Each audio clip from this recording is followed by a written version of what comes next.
We'll just, Keep going. we just had a very long break. Okay, great. Okay, welcome back, everybody. Thank you for being so timely. We are now going to spend the next period talking about the last three topics. So to remind everyone, we went through rentals, class farm, and zoning, and now we're going to talk about the zero energy. What is the option for? Did he hit the button again? He did, yeah. Up, thumbs up. Okay, zero-H standards and conservation development practices. And then we have loss in place, and the last one being protecting residential housing.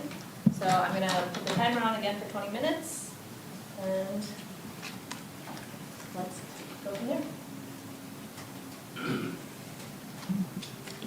I can start by saying, like, I think it's very much connected to, for me, it was like, what are we doing as a village, and what standards do we want to model? But I think, just from the little I've learned from Carmen, and then reading also what was in the packet from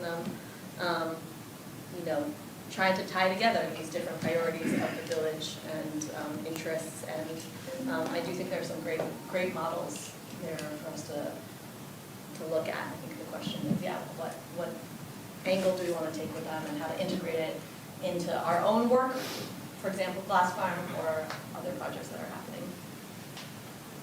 I'd say for me, the more we can promote this or enforce this, one or the other, the better it is for the people living in the house with the climate, with the, some of the most efficient houses are some that Andrew Klein built back in the day, or Andy Holyoke did back in the day, to where the affordability piece is after it's built. So they have floor water heat, they have all the newest technology. It wasn't cheap to build, but it's affordable once you build it. So that's where I think our efforts should go. There are houses built in town, and there's houses built everywhere where they meet the bare minimum code, and people are putting plastic on their windows, putting towels on their doors to keep the cold air out and all that. And if you're going into a new place or remodeled place, it's not good, because if your insulation is the bare minimum, that means your heat's going to go up, your AC's going to go up. So I think we get a lot of money for our buck if we can enforce that. We can set a standard to where if you're building in Yellow Springs, you build this standard, because the code's minimum. Yeah. But our code can say, this is our minimum. We exceed minimum.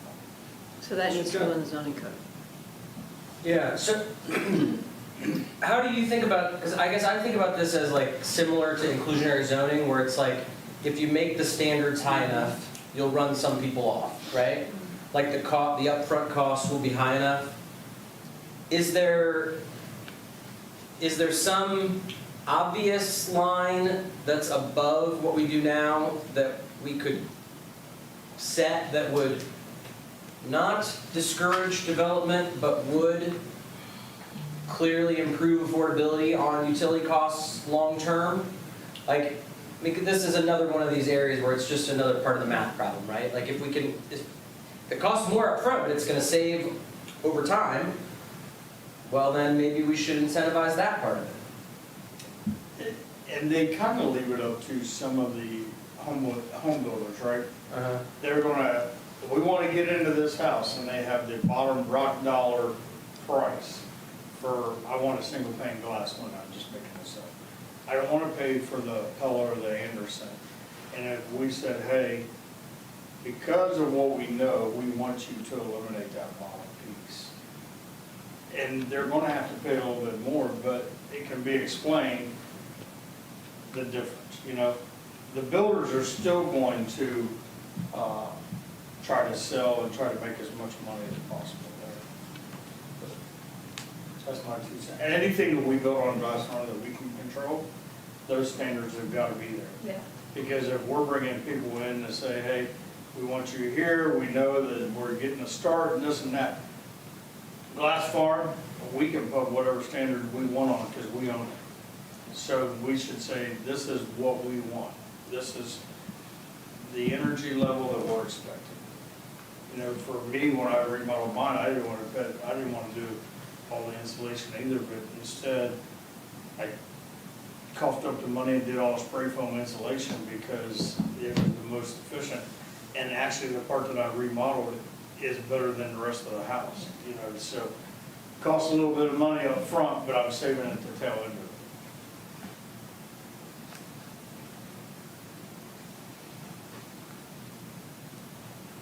Well, I'll just- Go, you go first. Well, I'll just put a plug in for the other half that didn't make it on the screen, which is or on the whiteboard, which is the conservation development piece. I don't pretend to know that much about it, but in the limited conversations that I've had, I think there's pretty wide agreement and interest in developing in this kind of way.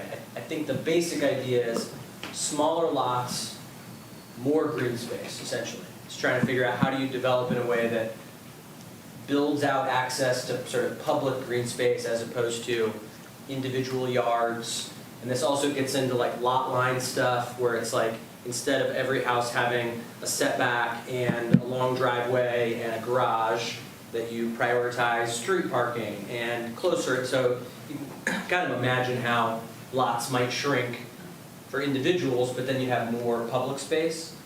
So I think that's something that's certainly of interest to me. My sense is that it would be widely of interest in this community.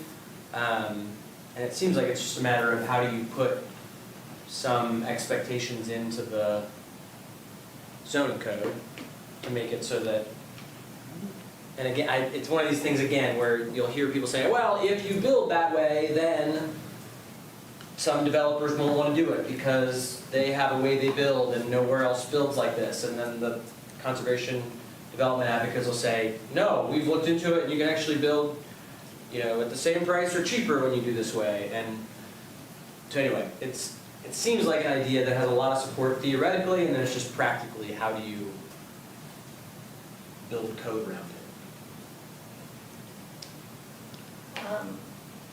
Can somebody clarify? I remember reading a letter to the editor that I think said that our zoning code is just like a little outdated relative to conservation efforts, or there's been new approaches since, and was advocating for like zoning, an updating of zoning just to meet kind of the new standards in regards to sustainability and conservation.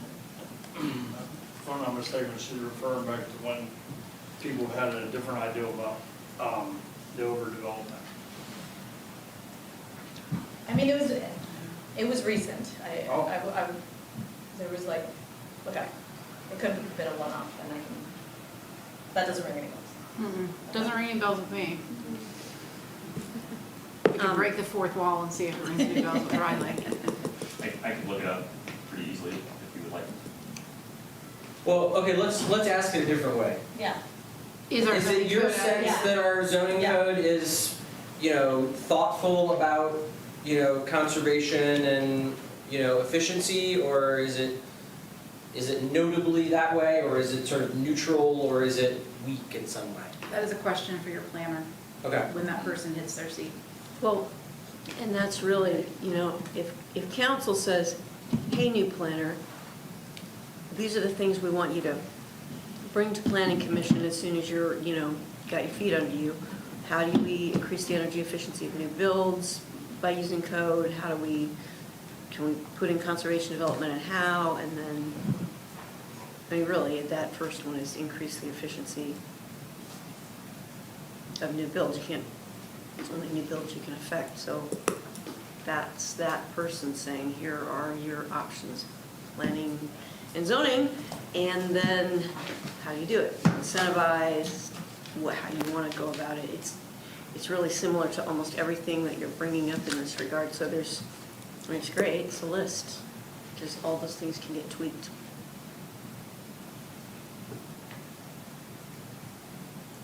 So the concern is that if you have to do X number affordable, and you have to have really high efficiency standards, and you have to have small, lots that have lots of green space, and you do lots of have-to-haves, that any one of those by itself might have some impact.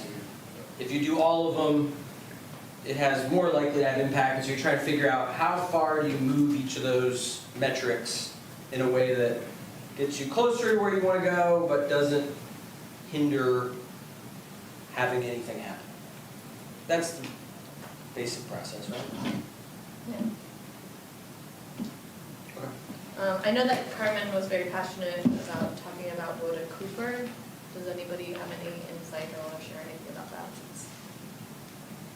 The one that she's talking about is the downtown Kettering building, that they've got some government funds, and I know that they've done a lot of zero energy Mhm. stuff there. Mhm. I don't know the particulars. Okay. Well, it feels like we're entering a little bit of a different age, but there are some of these things where it's like, maybe you can do it and there are enough incentives available from the federal government that actually it doesn't, like that the upfront cost is, somehow credited or, reduced in such a way that, so it feels like somebody doing and I know in the Bowen stuff that was in here, it seems like that they were talking about grants, but there'd be some like kind of, assessment of the available programs that may impact. So maybe you can go a little bit higher on zero, high efficiency stuff because of some, government program that incentivizes that. Just to be aware of that.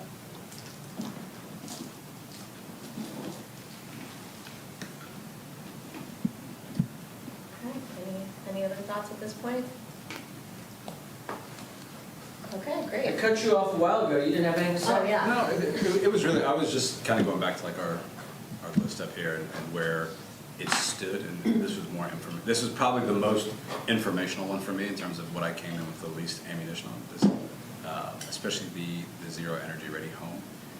And I think the rationale for me is when we're talking about new developments, in my head, I'm automatically thinking of the affordability component, not necessarily houses and or structures that are for like that 30% of owners over 100%. I'm looking at, so not that it wasn't a priority, it just seemed like that was something that maybe could be targeted through our policy directly.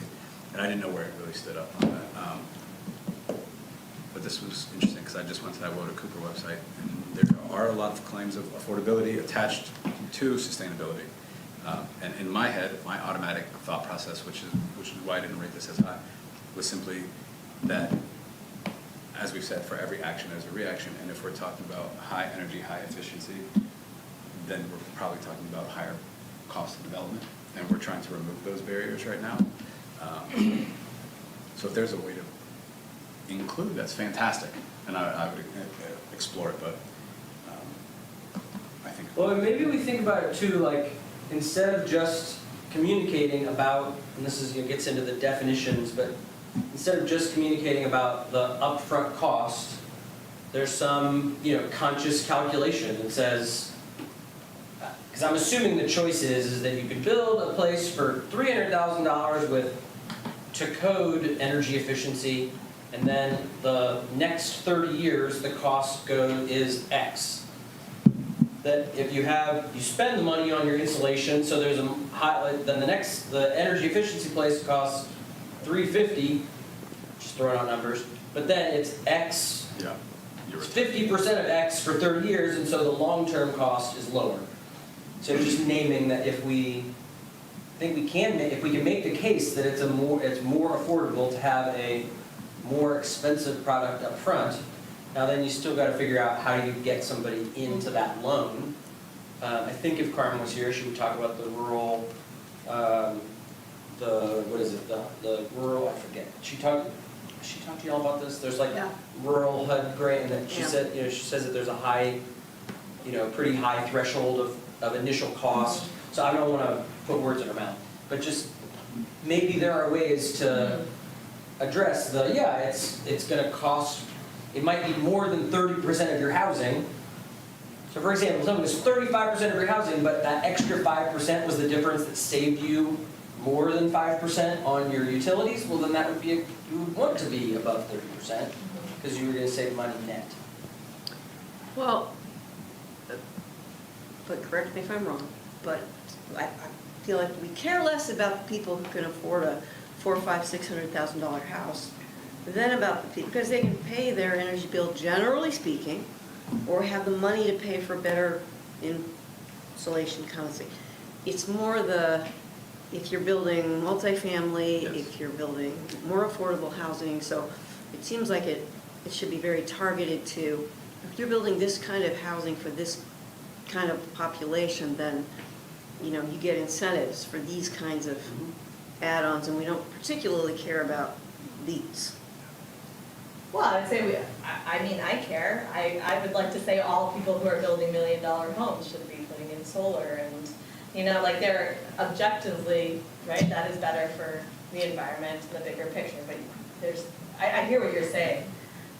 But generally speaking, those folks have the ability I think to you're just being like the prioritization. get those, Yeah. like pay for those amenities and get them, because they're having their home built for them. Yeah, but the bigger argument being like, who bears the brunt of climate change, and those are also low income people. And like this Woda Cooper one that I just literally just pulled up, this is in Columbus, 46 new affordable homes, looks like townhomes or apartments, that are also LEED certified. 60% of AMI is the threshold. So there must be some sort of, like, Secret Everything's LEED certified. yeah, I mean- yeah. But Because- that's so a requirement. and depending on if that's silver or if that's gold, you never know. So yeah, But you could do rules for everyone, incentives for some, meaning like you could say, hey, and you could even have at over X amount, you're required to do these things that are, because, assuming that's for an energy purpose, so there's like two different purposes here. You can do that? I don't see why you couldn't. I mean, we're talking about with the CRAs and the TIFs, you could make it so that you could give somebody a tax abatement on a, under 250, like I was using 300 and 350 just because now people seem to talk about you can't build a single family home for less than that. Now, if we get into tiny homes or we get into, and this is a choice, right? There's a ton of houses in town that are 700, 800 square feet that nowadays we would almost think about like that's unacceptable, but maybe we need to think about building smaller so that there are starter home options. Anyway, you can see the range, but there's a choice that's related to cost and there's a choice that's related to the environment, and those are not necessarily always going to be the same.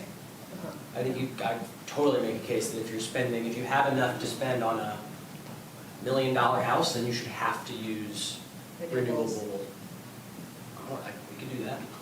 Well, so there's two different, requiring things like that in exchange for incentives is one thing, requiring it through the code, but, you have to be a little bit mindful of how restrictive you're getting. You're getting into the idea of what other communities would call design guidelines on construction. Some communities have very high thresholds for design guidelines in terms of materials that have to be used and, brick wrap all four sides, that sort of thing. But to my knowledge, I've never seen them legally challenged as being, an overreach into somebody's use on their property, but there's always that possibility. Okay. The search term is design guidelines. So that, if you look that up, design guidelines in Ohio, you're going to find communities that are attempting to prevent large single-family developments by a lower cost builder. And they only want developments from, builders that are gonna wrap it all in brick and, gild the lily, so to speak. Like an HOA without an HOA. Like they're basically trying to make a community HOA effectively. They're trying to maintain a community standard with a certain threshold of how properties look. We steer away from design guidelines here. Yeah. It's only come up one time in my time representing the village for a development in downtown where people were shocked when they saw the design of the building. And it was like, well, we have no design guidelines, so we can regulate setback, and we can regulate height, and we can regulate all these things, but you can't regulate design, because we don't have design guidelines. Well, and like you go to, New England, for example, like pretty much the entire northern eastern seaboard, the reason that the communities they have fairly significant zoning and design guidelines. Yeah, everything. If you drive through a community and you notice a McDonald's looks a very particular way, it's all wrapped in brick, it's not colorful, the sign is low, it's not bright, that's because they have, Because of design. yeah, they have requirements. They have requirements in that community. that- I wouldn't have thought Well, that. Beaver Creek, not quite Might be like listed what that Beaver way. Creek would require. Beaver Creek will let you franchise up and have your signs and do, Oakwood, surely. Yeah, I mean- yeah, definitely. the best example that I drive by all the time coming out here is the McDonald's in Waynesville that sits right on 40, what would that be, 42? I just went past it. 42. 42 and 7. You didn't stop at the And that McDonald's is exactly like, it's, you wouldn't know it was a McDonald's until you Yeah. kind of fell into it. You know what I'm talking about? Yeah. So, yeah, Interesting. it's a balance, right? That's a, Well, and there is this dynamic where there's like, and I think, we hear about it as the Beaver Creekization on the developments, right? On the Spring Meadows project. There's like this sort of question of like, is there some point where part of the charm of the village is its eclectic housing stock? And so then if you cross some line and you have too much housing that isn't eclectic, then is it not as charming and therefore not as desirable and therefore not as much of an attraction or a, value growing? There's a legitimate question there. we heard that from Spring Meadows. We heard that from Fisher when they came into Spring Meadows. They were gonna be, the designs they were gonna offer here were gonna be unique and different and not cookie cutter, and they were gonna open the book on colors and materials so that people could do whatever they, make a more unique appearance. And they do look more unique than Fisher neighborhoods. I know, right? It's all relative, than Fisher neighborhoods and Yeah, other they're- communities, but that's what they were trying to, I think, address.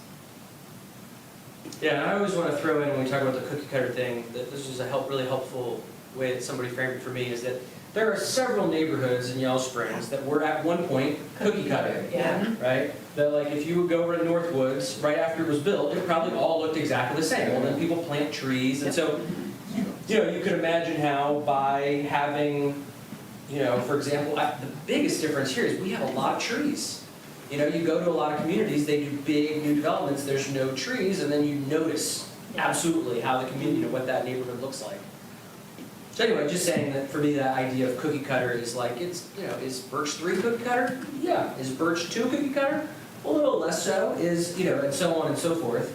But there are many developments that have happened that have a very similar nature. I live in a very cookie cutter suburb, or plat, but it's 20 years old now. And it's much less cookie cutter than it ever was, because everyone's done different things with their plantings and colors and all that over the Yeah. years. So yeah, it does start to fade, I think, with time. Well, for that matter, Birch 1 is cookie cutter. It's just that it's Yeah. big cookie cutter, right?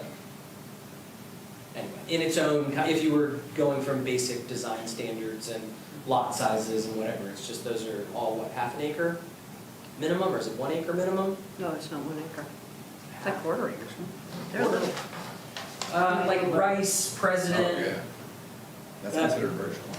I think that's Birch 1, right? No? That was not birch. Really? Anyway, okay. Okay. Okay, anyway. Side So conversation. we're running a little behind, so, let's keep moving. I'm gonna set the timer for less time. But let's move on into Lawson. I feel like we got to talk about Lawson Yeah. earlier today, but I will say, like, I felt like it was important that Lawson get its own time because it is. It's the village running low-income affordable housing as rentals, and I think I personally wanted to learn more about how it's going, what the village needs for it to be sustainable, successful, and, it's been in my head more than once. We have other options here to do something similar, and I think I just wanted to make space for that topic. Well, it looks like it's only my number one. Everybody else is 5 and 6. I will say for me, it was like kind of wrapped up into rentals too, so at some point for me, they're connected. But, yeah, Johnny, why don't you tell us why you put it at 1? We'll have a performer on April 27th, and I want to see where that performer lands. Number one, is it a good thing for the village to keep doing, or is it a good thing to offload? If we're going to keep going this route, and we're losing money, we gotta figure out something. Again, if I'd have backed up to where it was when we started, knowing what I know now, I would have been jumping up and down the council faster. But we got it, we did it, we had to stick with it. Now we're over the kind of the hump. So now it's kind of like a breath of a little bit of breathing room. We got some good contractors that work for us. It would be helpful if we had our own maintenance team to be able to do things. We don't, but if we keep going that way and we're also places making money or paying its bills, then we should look at being able to reduce the contractors. And thank God for Dan Badger and Nick Berkman and all the local AC service, all the local contractors that we hire to do work there. They do a fantastic job, but that's really, my number one is getting it to see what the performer is. Can I ask you real quick, you said you would have been jumping up and down, is that, I'm assuming the two big components are cost, like from just, we had to spend, there was a decent outlay of cash to be able to do the remodels, and then there's the maintenance. Is it both, or is one of the, like, when you say, if I knew now, is it mostly one or the other, or is that the two main, or am I missing anything? I think it was sold to the village different than what it actually become. It was sold as an investment. It was sold as, we're gonna secure this place, and then I wanna turn it into a co-op to where the tenants own it. Oh, that's right. And none of the tenants wanted to own it. They just wanted a place to come and lay their head down. Yeah. But we kept on trying to force, and then we was even trying to recruit people to move in there because they was trying to be sold on an ideal that was not.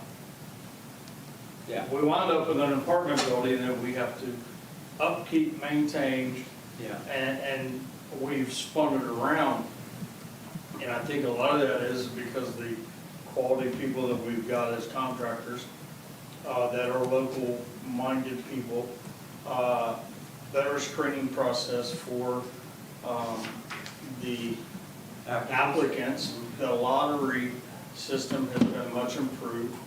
I mean, we literally, we're bringing the generation that moved out years ago. They're coming back because they know Lawson Place, and they're literally putting their hat in a ring, and then they'll call us and we'll say, hey, by the way, you got the lottery. What's the design of it? Can you lay it out on paper so I know how much to sell, so when I come home, I don't have extra stuff that I can do. So, long story to say, we look forward to seeing what the performer is. And Does everybody know what that means? It just means they're basically just doing the math. The pro forma is just like, how much are we bringing in every month? What are our expectations of costs? What are our expectations of the, vacancy rate? How much are we putting in for remodels? And then what's a longer term? So just as a note to self, that's never happened before. So these are the kinds of things that are like kind of bananas, it It did happen. It's happened twice, but they never projected the upkeep, the maintenance. It was always what looked good and never what was lurking back here. Kind of the same thing with broadband when it was sold, is the performer was not the labor, the bucket trucks, the poles, the this, it was all revenue generated, and you can't have revenue without expenses. So when you throw the expenses in, Yeah.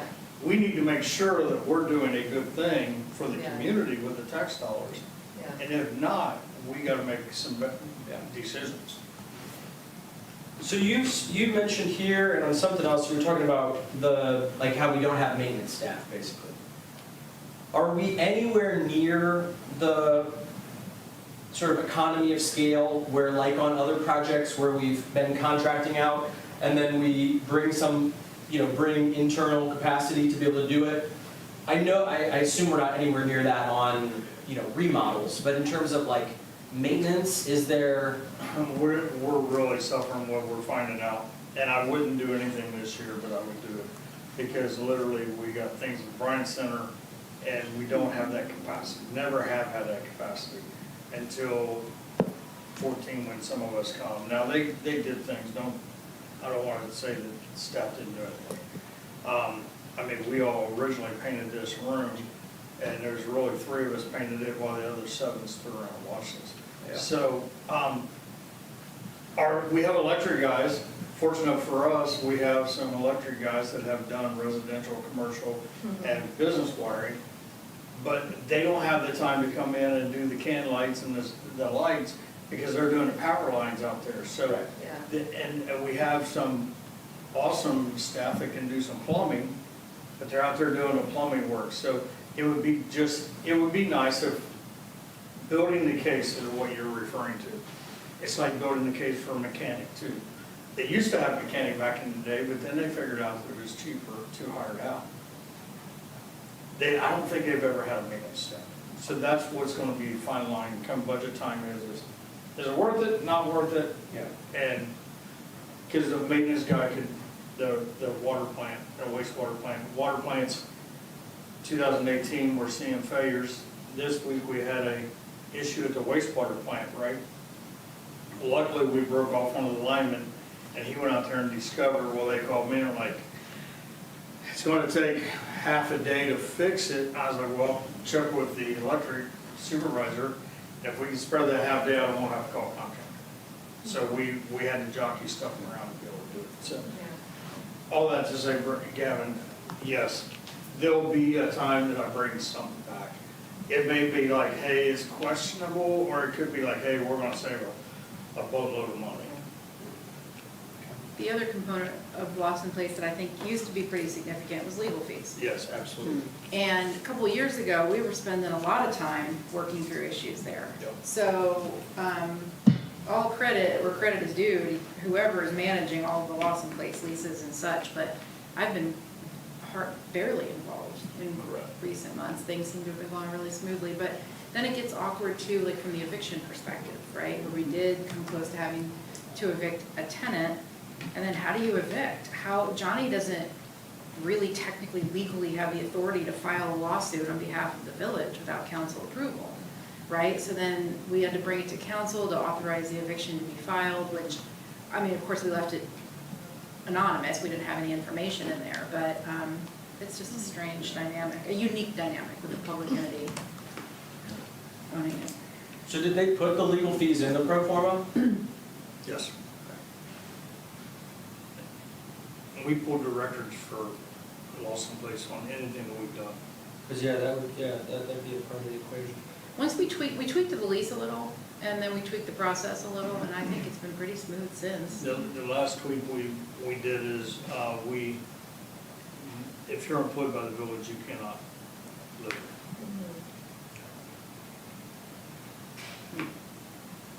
That, yeah.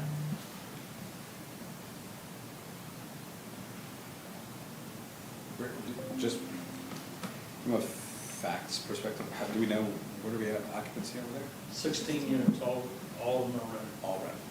And all 100%. still okay. And if one moves out the way it's set up now, sorry if I'm explaining too much.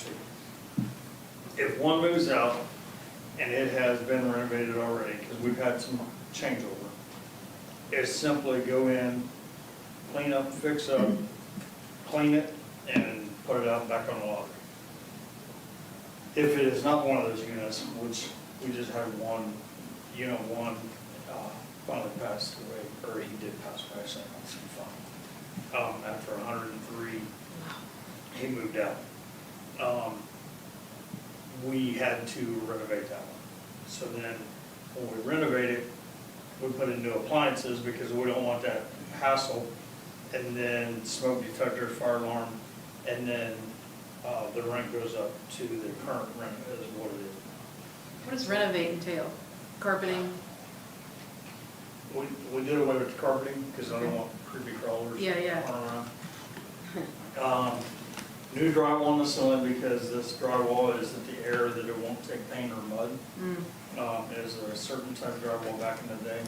So we put new drywall on the ceiling, new countertops, new kitchen, cabinets, new bath, new toilet, new vanity, new surround on the walls, and then new appliances. So what's the flooring now? Is it like vinyl? Let the vinyl flooring out. Yeah. So are there two price points, are there two?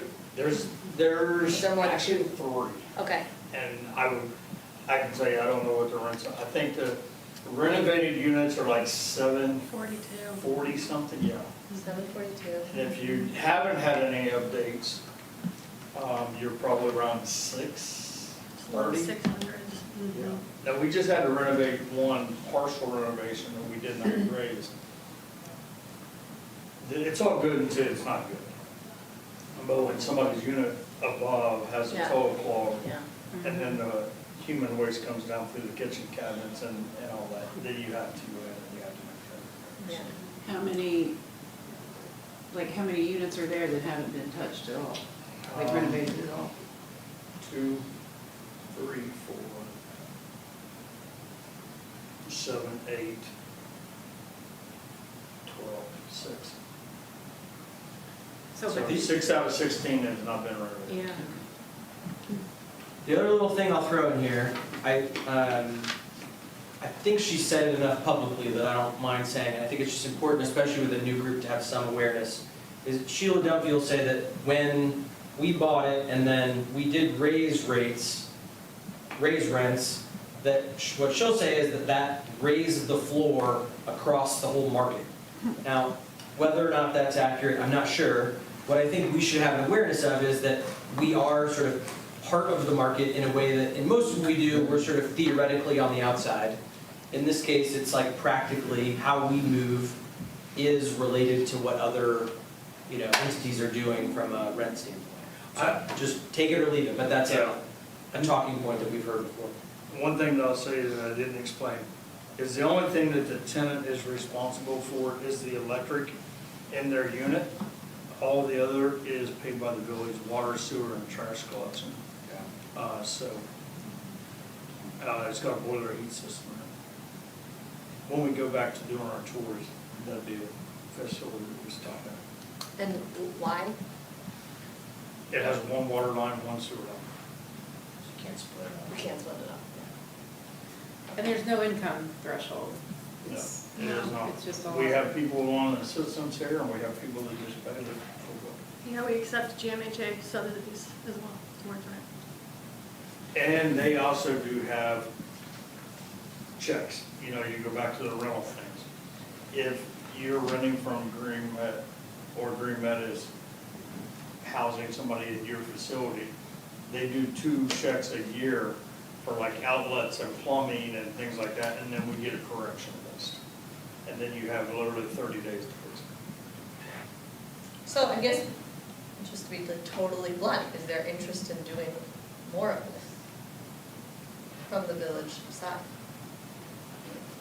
By more, you mean more projects like Lawson, or an Like expansion of Lawson? if you felt support, if you Yeah, had yeah, staff, yeah. if you were supported in doing it, yeah. If it was if somebody proved to us that it was 100% legal, we didn't have loans on it. If I had staff to do it, and we did not buy a maintenance nightmare. Okay. If it was brand new and we could start maintaining it with the staff, but you're also talking about staff in here, not just out there doing the maintenance and the mowing Yeah. and the Yeah. plowing and the fixing and the downspouts. It takes staff in here. Lawson Place was added to this current staff with no help, no extra money, no nothing. It's just hey, by the way, we're doing this thing, and, oh, just fit it into your daily duties that you still gotta do all the time. Yeah. Luckily for us, we have the staff as like, all right, Yeah. I'll use this to throw in I put a few things on the parking lot, and one of them's property management, because, this has come up particularly in the hardware store conversation, it's come up in the, now I'm forgetting, but it has come up at other projects, where there is this sort of, because there's essentially an economy of scale question. What we're dealing with is that in part, is that we don't have enough units to make this somebody's job, and so then it's just getting piled on to other people's things. So I bring it up especially for YSCC people, because I think there is this sort of question of, and I think it's been out there publicly of and it's been discussed before, of should YSCC play some role, or is there some other entity that could play a role, doing property management? And whether that might actually be a nice service for someone else to provide that we're partnering with in some way, but that isn't in-house. so, you didn't ask her, I'll give it to you. If we're doing this, I don't want a problem. I want it to be in-house. It's a disservice to anybody that has a property manager, because you're trying to keep it affordable, right? If they, at Lawson Place, I use Lawson Place, they call down here, we're right on it. They call a property manager that's in Dayton and don't have a clue about anything in here. Then they're like, oh, I want to treat it like as if it was me living in there, right? Use the money wisely, make sure that things are done, have the local contractors, and when you do property management, they're gonna contract with somebody that is gonna come in and they're gonna put duct tape around something, and that's okay with them because they don't live there. So I want to make sure that we're giving the best services because we own it, we maintain it, and we can stand behind it 100%. Yeah, and I'm not talking about farming it out to somebody. I'm saying if we could be part of a collaborative effort to build something that had that level of quality, but that it wasn't, that somebody else would be doing all of the management components. That's all. It's just it's a parking lot item. Yep. I don't want to farm it out for the same reasons that we were talking about earlier, profit and whatever as well. Yeah. Okay. Is it too simple to think that the village would just hire a property manager? That wouldn't just be something someone on staff does? Or are you looking at Are it you like? saying hire somebody to come into staff and be the property? And be a property manager, or you're saying that it would be, yours, or you know what I mean? Theoretically, it'd be you. They if we call was you gonna- and you Yeah. respond to those things, or? If we was gonna hire somebody, it would be, You could hire maintenance, and I was a maintenance man for, we managed a couple hundred units, and so there's always something to do when there's enough. Right. Our numbers are small enough that it's kind of in this in-between range where if you hire somebody full-time, they might be sitting around twiddling their thumbs, certainly on the administrative side, we just don't have enough units. Yeah, when I see that now, like what we have existing now, I'm just thinking. but if you build a whole If we platform out continue. in Lawson Exactly. Place, absolutely, we'd have a whole Right. maintenance staff Yeah. and management staff. Exactly. But I would still want that to be In-house. part of the Yeah. village. Yeah, village because- department, Correct. Yeah. I Okay. understand what you're saying. Now, one of the things that we heard from the last council during the time that we were potentially gonna have to pursue an eviction was some members liked the idea of it being a different entity that was sending letters to a tenant saying, you're this many months behind in rent, pay up. And, if not, we're gonna move you toward eviction, and not the village saying, sending those letters and pursuing those. Was that just for public perception or image? Just, I think, to not have to They want to be, do that. yeah, to not have to be that party doing it. Okay, I'm gonna move us along, and That was then, very, information, that was very good. And not all that. You Yeah. have to take care of that, the last one is protecting residential housing. This is kind of a catch-all, talking about Airbnbs, what's the term, what's the right term? Short-term rentals. Short-term rentals. Oh, sorry. Transient. Transient lodging, yeah. Yeah, transient Rent lodging. community. And then, there are these different ideas for vacant vacancy. And to be clear, that one is also, had come up because people have been talking about the increase anecdotally, if not, we don't actually have the data. You know, like people from Cincinnati and Columbus who are buying a home and essentially it's a weekend, or they're using it once a month, or they're using it when they have time off. So I felt like I'm seeing that a lot and kind of hearing about it. So just wanted to make a little statement to see if there's interest, because there are other places that are addressing this, and that seemed like a relatively low-hanging fruit, from my perspective, of a policy stance we could take that would discourage or make that another thing to do. I had this a little bit higher on my, sorry, a little bit higher on my list, and I think because you said it was kind of a catch-all for, and like I said before, there was kind of a couple different buckets that I have, which was like protection and preservation of current stuff and then new builds as a separate one. And so this one was that, you know, covering short-term rentals, Airbnb. And I always joke around, like, the question when people stop you in the gym, what's your views on transient lodging right now? Because I hear that. People, it's actually a thing. And then when we talk about availability, supply, and, you know, supply and demand, there's more than I thought there was to this. And since my time on council and hearing how many people, as Angie I think was saying, have weekend homes or sublet homes or simply Airbnbs, it is fairly alarming. Now, understanding what kind of community we do live in, like from a very true lens, like this is a tourist destination as well.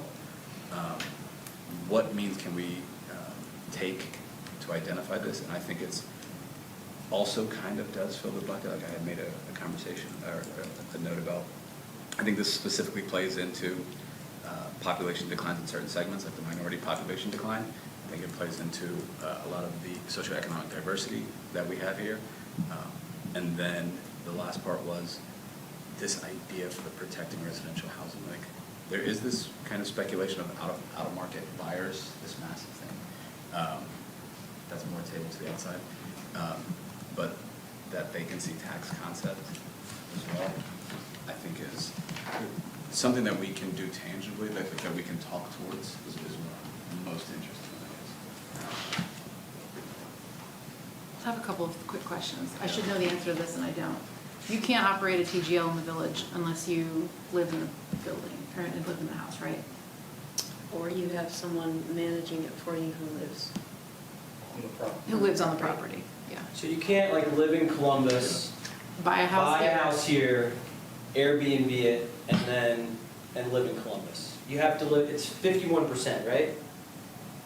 Is it of the year? Oh, I didn't know. That's not even top four. That's different Or things. it's not being. Yeah, unless we're talking about two different things. Yeah, maybe I should just go to the law. What do you- Yeah. No, What do you mean? okay, so I can say definitively without naming addresses, that there are Airbnbs on the market without a current YS. It doesn't transfer.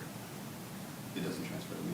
You can't transfer your TGL. So if you put your house that's a TGL on the market and sell it, it's No, not.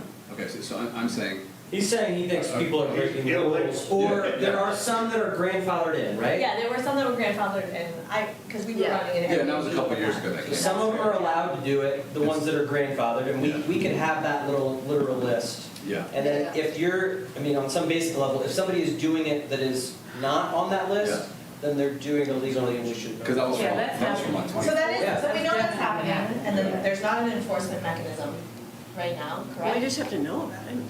Well, It's not. there is enforcement, right? Like, if. Yeah, There is, because you have to okay. pay. I mean, you get, yes, there's, No, but if somebody's doing it right now, and they're not supposed to be able to, we need to know about it. And then what would how does that, actually, I don't want to take your time on that, I'm sorry. Then they have to stop. We could follow the enforcement Follow the planning mechanisms zone, under the follow up, zoning yeah. code. Yeah. So Good to know. on the, I thought this vacancy thing was really interesting, because I mean, it's effectively what we're doing with the TGL policy. And the idea of, and again, it is like a thing you hear about anecdotally, but I don't know how many properties in town are held by people that don't live there very often. The other one is on storefronts, so this is like Yeah. somewhat interconnected, so I'll bring it up there. Where it's like, is there anything we can do about, because, I don't know, storefronts seem like they have a outsized, face of what the village looks like. And so when people are not consciously trying to get people into storefronts, is there something we can do about it? So on both fronts, I'm certainly open to it, was interested to see there were models for it. Seems like we want to increase residential options, and especially the TGL restrictions were put in place to try to limit the amount of residential housing that would be turned in to short-term rentals. So doing that on other fronts makes sense to me. Amy, have you seen something like this before? No. And again, going back to Oxford, they've got, I don't know if anyone's familiar with Oxford, but there's a large storefront right on High Street that has been empty for the better part of a decade. No. And I don't know what what the city has done in an attempt to remedy that, but I could ask them, because I'm sure they've tried. But the property owner had no interest in finding a tenant, and it just sat there. It's a huge storefront. We're getting near a decade on Dayton, right? I mean, there's parcels like that here too. Well, we'll go back over these, but hearing no disagreement, it's like, that seems like something we should look into, if everybody thinks we should look into it, both on the storefront side and on the, I don't know how else to say it, disincentivizing not living here and owning property. Something we can do about it. And I think that not living on their property, I believe it's under 5 that we have one. On Like TGLs. That are grandfathered. That are grandfathered in. I think, we have some that live in Columbus, but I think there's only 5 that are not owner occupied. And they go back to Judy's point, that is what goes into the affordable housing funds. Just that handful, that was like a penalty for not living there. But also the disincentivizing, you gotta be really careful, because people have a right to buy what's for sale and then do what they wanna do with it unless your code says otherwise, and then you can't force people to do certain things because it's not legal, and there's a whole. They had some carve-outs, it was like, if your property is in probate, if you are in a, medical situation, so there were a bunch of things that, in the examples, were built out. But it does make you wonder, could you do properties that are using utilities more than 6 months, is there a way you could run, here are all of the properties, as a way to find out? Because I just don't know how big of an issue is it? Are we talking about a registry or levying some kind of fee? It's a tax. So we definitely can't tax. Our taxing abilities are really specified under Ohio law. Whether there could be some type of fee, and you could spend days talking about the difference between Yeah. a tax and a fee. Okay. That's a hey, I'm here for it, let me know. That's a possibility, I suppose. I've never seen it done. Certainly vacant property registries, I've definitely seen that done. Okay. But what comes of those? Yeah, I mean, it's just knowing. sometimes it's a way to try to, Pressure. just knowing, sometimes if you've got code enforcement that's not just complaint-based, but out, monitoring in the community, they're more focused on some of those vacant properties to make sure things are staying up to code. I can tell you one house I know right now, the owners have been there one time in 14 years. We shut the water off, and when they come into town, what the heck? We're like, Wow, 14 years, that is wild. 12. And there's only 5 non-owner occupied. I just checked it. But there is houses in town that are sitting vacant, that they're paying their bills, they're paying their minimum fees, and they just, Yeah. no lights come on at nighttime. unless they're Family on home, vacation. vacation home, something else, yeah. Right. And we've never seen anything done where that can be, let's just say restricted, just the number of. It's your house. But that are. Yeah, but there's a and that- shortage, and that are there's a vacancies. shortage of So- options here, so. But if you own it, you own it. You, right, so where you can, the way, the only mechanism really is under the TGL or short-term rental. You know, that's what really caught community's attention about when those first started becoming a thing, is we gotta get out in front of this. We can't let people from out of town buy a property and then just Airbnb it full-time, right? So you do have the authority, as it stands right now, you do have the authority to prevent that, which we do. But beyond that, I know of no mechanism where you can require people to be boots on the ground in the community a certain amount of time a year if they own property. Because what would the recourse be, right? What would You're you just saying, there are other places to do it. It's Yeah. just we haven't, it's not something that's. Well, if there's other around here. communities that are doing it as a tax, my guess is that's gonna be outside of Ohio. I did look at that document. Yeah, it is all awesome. Yeah, they're all outside of Ohio. Yeah, so if they're calling it a tax, because again, we can only tax in the ways that we currently tax.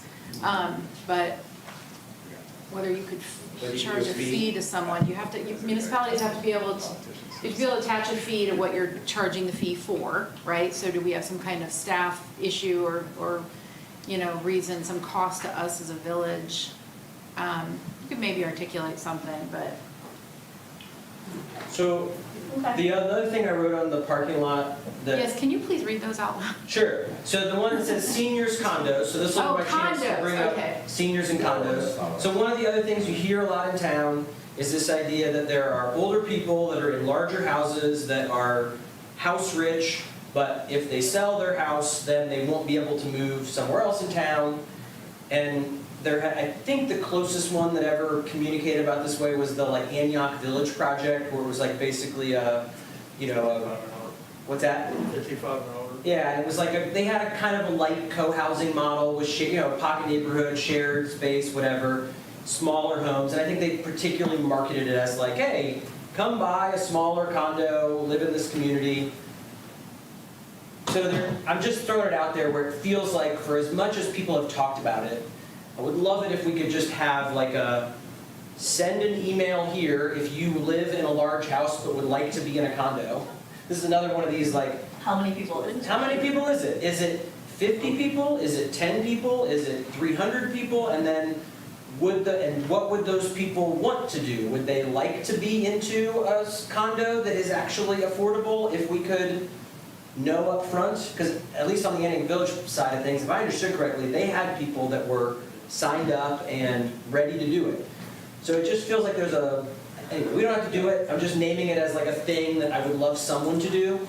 I'm gonna just respond to that because I saw Yeah. Kevin Magruder right now. He is bringing back the Antioch Village concept and has a group of people working on it. And I was gonna put another parking lot as just like, how do we wanna engage with affordable housing projects that are happening in this community? Thank you. So that's an example. But yeah, I will pass that on to him because it feels like that's something they should or would do as part of. Where was this Antioch Village, like obviously? It's gonna be on- Center Street, right across from the Emerge, is where it was originally located at. Okay. It was it was a pretty up-to-date one too, because they had solar panels, they had battery backup. The design. Yeah. You could choose I thought that your was option. privately owned there. It was gonna be Antioch Village. And now it's privately owned And now they sold that there. They lot sold to that somebody lot. else. So do we know It's for hypothetically sale, where they're yeah. thinking, He has a few, I can share information, whoever wants to see, but yeah, they have a few ideas. My other one was property management, I said before, my other one was downtown buildings. And this was just like this sort of catch-all, like it comes up of, what do we do about when downtown buildings are, being let go and there's not any, I mean, the hardware store is the obvious one, that it's like they've had open windows for 20 years and it's like a bummer. There's other ones that are more like, visual, like, you wonder, like, should we do some kind of like incentive program to get people to paint their buildings, or how does this fit in with economic development? So it's parking lot, but that's what was reading. Well, Doesn't but that fall parking under lot, but code? we haven't, what YSDC is on the list for, what do we want YSDC to be working on? Well, Yeah. it seems like a big one. Bring it up there. Yeah. Cool. Okay, great, so this was the point where I had planned to essentially have everybody fill it out again, and then we'll put up the numbers again and see what's changed. We could also just talk about it. How would you guys like to do this?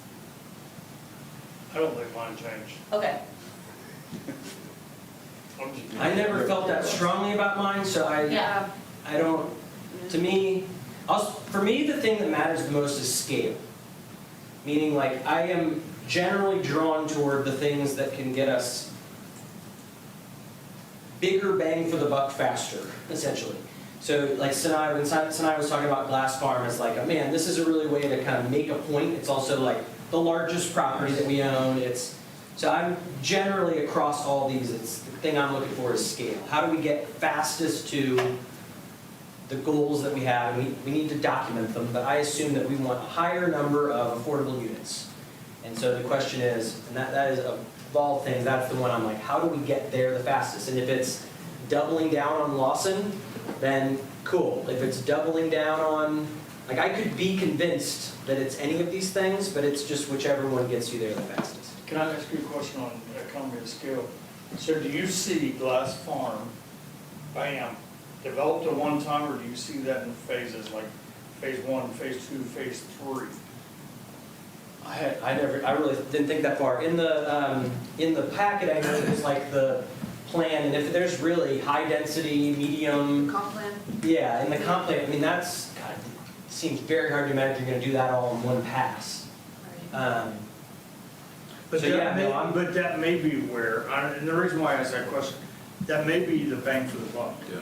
versus doing it in phase 1, phase 2, phase 3, phase 4. But if we're actually trying to bring in a mixed use, maybe we do bid phases where you have this developer, hey, you got this phase, you got that phase, and then we have a mix of 4 developers.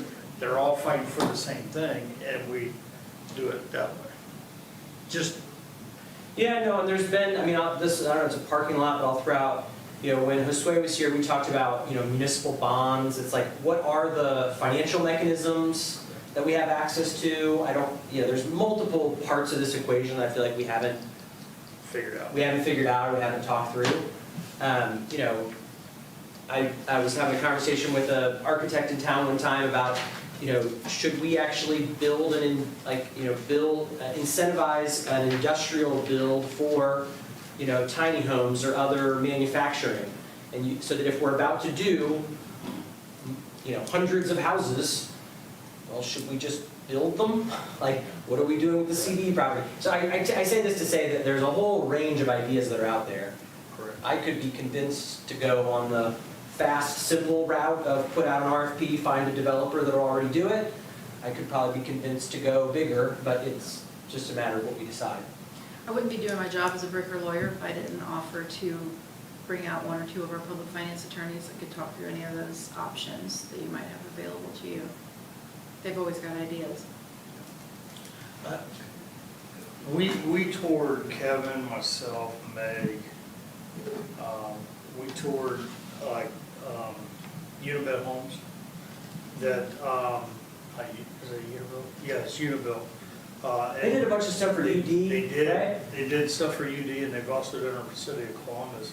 It's like prefab stuff. Prefab, and then what would happen is the community would do the community, they got some local developers to do it, and then literally all the houses went at one time, and they all set them at one time. That, man, when you looked at them houses, you could have a house, but it was $40,000 for a house that was like less than 600 square foot, and that's like, that sounded good when we was there, when we was walking through it, but then you're like, $40,000, and you didn't get nothing but a cracker box.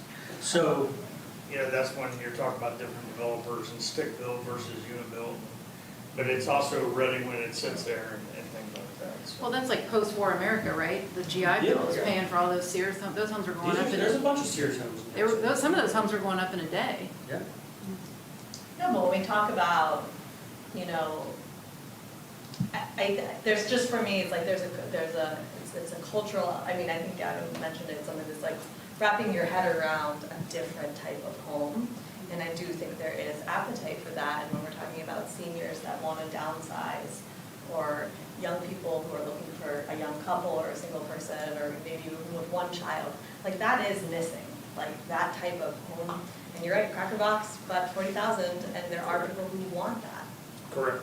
The missing middle. Well, and if it was a Cracker Box that was 120,000, small, you know, and had good, like, meaning there's a range, right? You could do them there, but right now, like, you can't buy a house in Yellow Springs it's hard to find anything under $300,000 right now.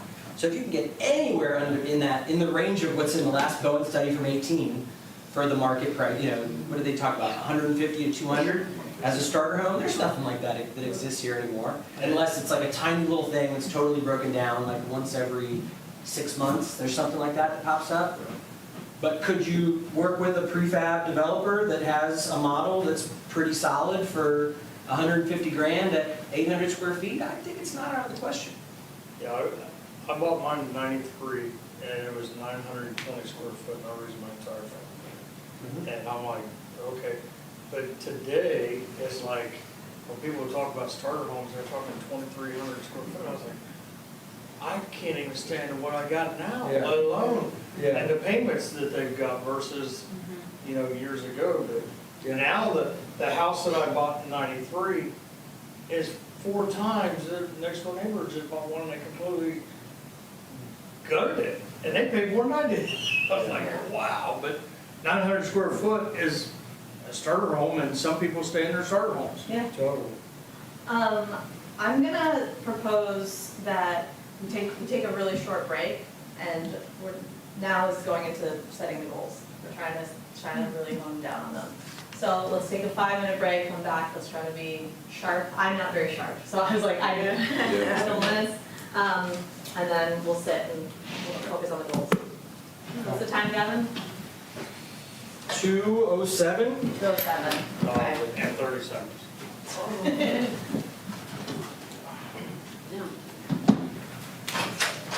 So my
Okay, guys, You have a good teacher voice.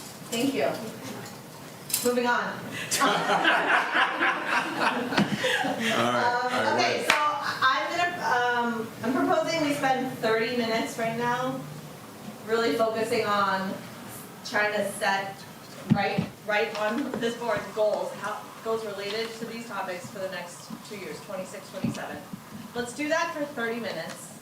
Let's see how far we get. And then let's take time to talk about the structure and format of how we're gonna work. And then if we have time, let's come back and return to the goals. How does that sound? Okay, let's do it. So, we are talking about housing goals, 26, 27, and, we can go by, I can list out the top 3 topics and we can go by topic, or there might be a better format, I feel like there's kind of like policy.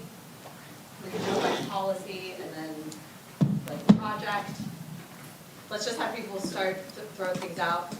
And then I guess I have a little request, which is, as we're doing, throwing stuff out, could we just do a thumbs up, thumbs down, thumbs in the middle, just quick temperature check? Because I think what's hard about some of these things is I don't want to assume, Yeah.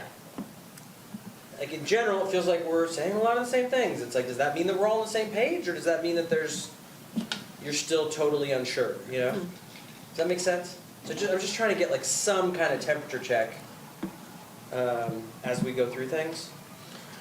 I think for me, a housing goal would be is to get the Glass Farm appraised as it sits right now, so we know how much equity we have for whatever needs to go forward in that.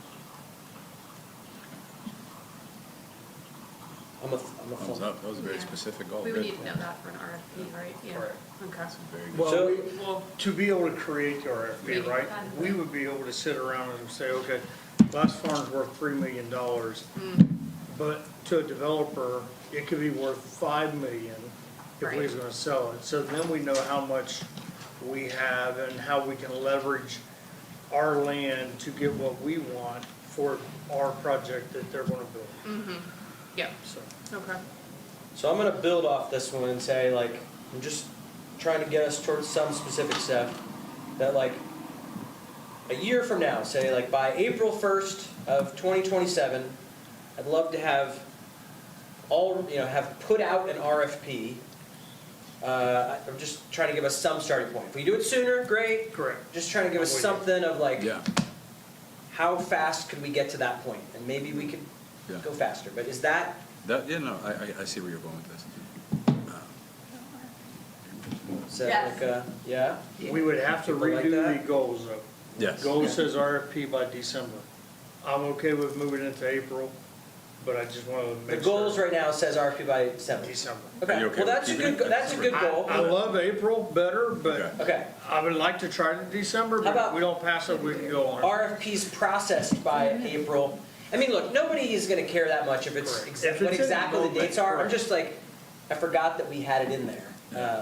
But something with a date would be good. Okay. Okay. All right, I have another one. I'm just, Yeah, you let's speak roll, up. let's roll. Okay, I would like to have goals set for housing types. So this is the update, the Bowen, how many units of what kind do we want by X date? I would love to do that, I'll just say by the end of this year. I am assuming that we're gonna do it sometime soon after we get the updated Bowen stuff. I'm not sure what the timing is on that at this point. But one way or the other, I would love to end this year with we are looking for 50 new, 60% of AMI rentals by 2035. Or, have some, here is where we're aiming for. And the updated Bowen study is gonna cover up until what point? Because you said that we're waiting for, They're current, basically. Current, right. Yeah, they're pretty close. so there should, to the end. the reason I ask, so are we gonna have to add to that, or we'll have the information We'll from have the that? information.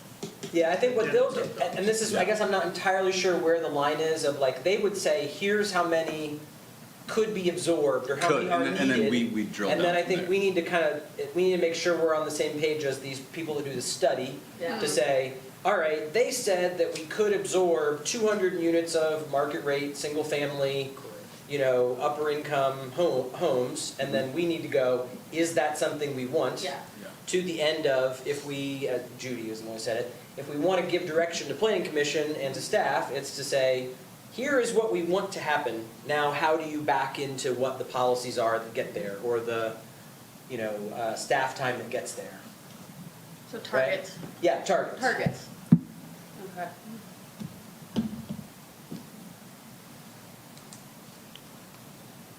Okay. And doing the Glass Farm Yeah. appraisal, I would like to get an appraisal of Corey Street at President, because it could also play a role into that as well.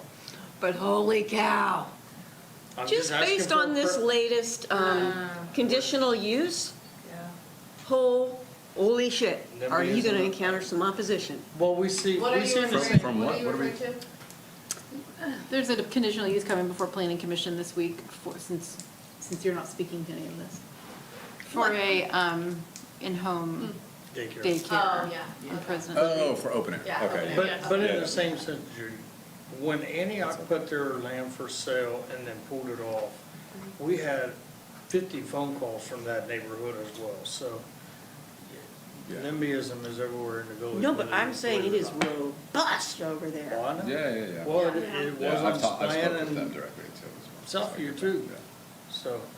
That's the Okay. same neighborhood though, basically. Okay. So the only thing I'd throw in, Johnny, is just on the, I totally game for the appraisals. I guess there is a part of me, it's like, do we want to hire a firm to like give us a snapshot on all of our open parcels?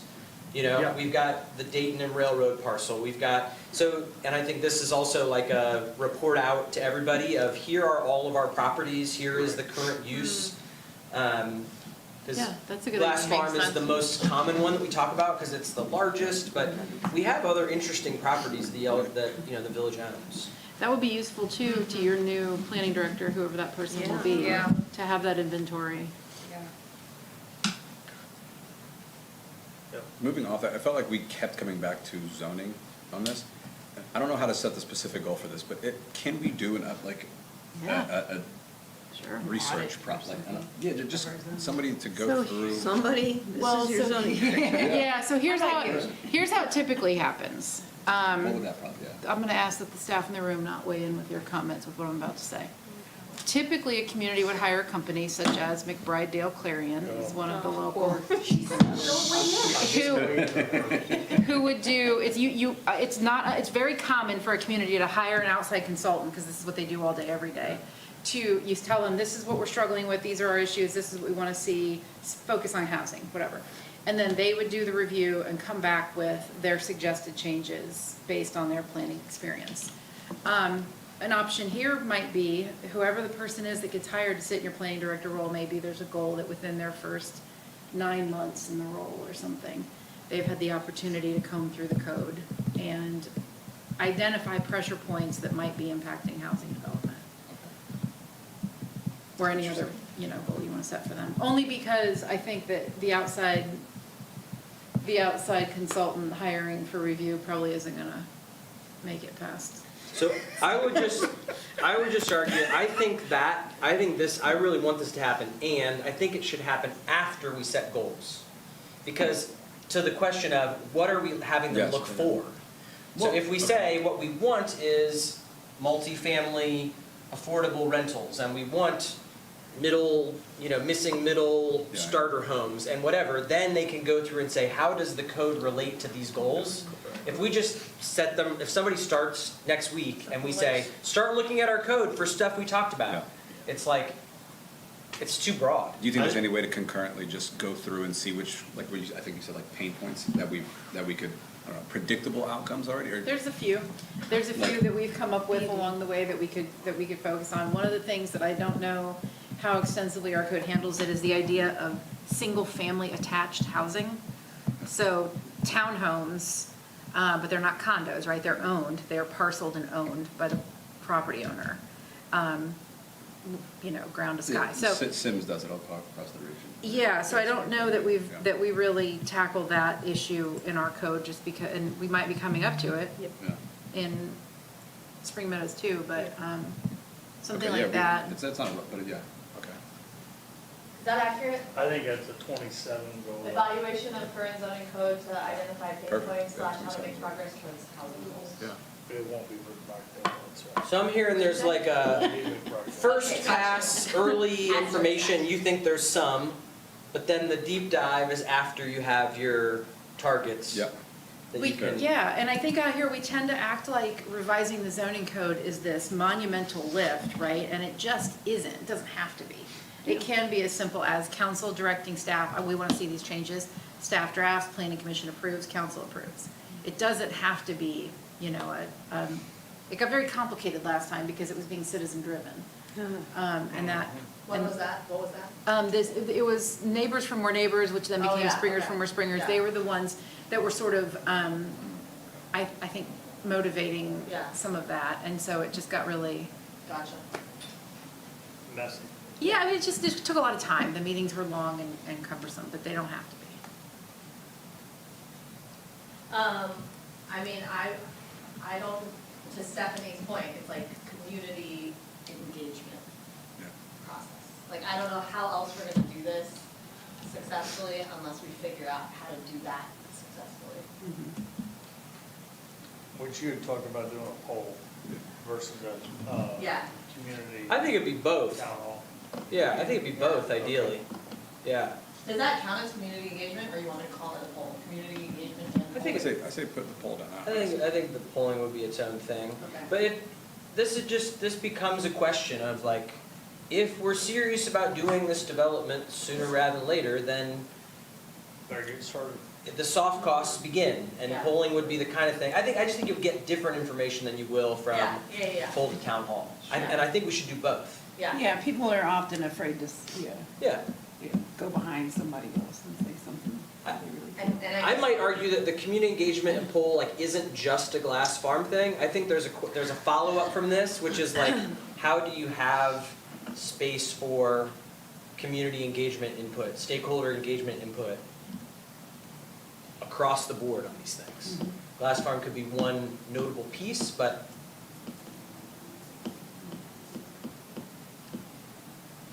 and I'm assuming right now we're in like blue sky goal zone where we're like, here are things we would like to do, and then we have to, maybe that's like at the end, we need to go back over and go, okay, realistically, who would physically do it? Yeah. Because that's a real issue. If possible, it would also be good to have some notion of, when you put out a poll or get stakeholder input, to say, this is the likely impact that this would have on your infrastructure costs, the budget for the village, because I mean, I could say, yeah, absolutely, could build this thing for that purpose. Wait a second, is that gonna raise my cost to stay here? What's it gonna do to the school? How do we put it into the framework? It's not I don't know, the question is very hard to answer if it's out of context entirely. Money's the big one, like, what's the cost? What's the cost to the village? What's the cost to taxpayers? What's the cost of, if there's any of that information that can go along with different options, I feel like you're gonna get a more realistic, response. Okay, I'm gonna add a totally different one, that's cool. I'm just kind of now starting to go back over the ones we did. So on rentals, Yeah. I think a goal would be to have a comprehensive, like, one dedicated conversation about code enforcement. Like, we've touched it a few times for 5 or 10 minutes. To me, it seems obvious that there's something that's more than what's happening now that we ought to try to figure out. Maybe it's in partnership with the fire department or something. But how much more feels complicated, and it seems like we should talk about it. So that would be just like a goal would be discuss it. to start, Right. like in depth, I would and have a agree. little bit of prep for it. So part of the idea of registry here Yes. was it is the only way to get better information about what our rental market is right now. And if we are going to do any dedicated enforcement, like that is information that we'll need. And my understanding is that it was not necessarily, again, like not a huge lift. To get the registry. Yeah.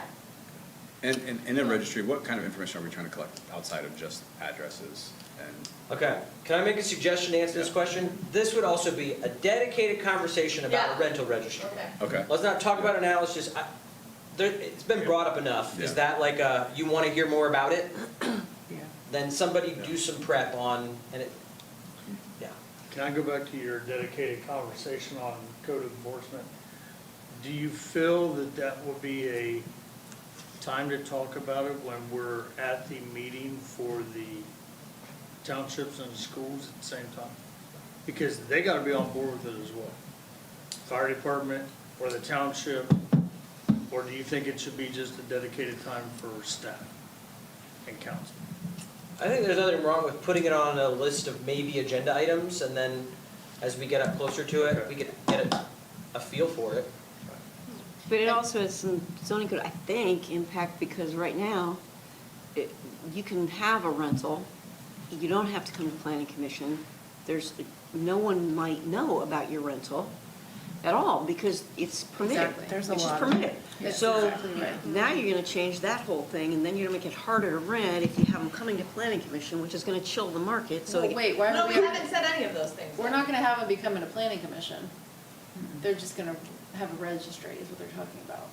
The problem is then it's a self-policing thing Yeah, for people to exactly. show up and sign up with the village, which can be a really tricky thing.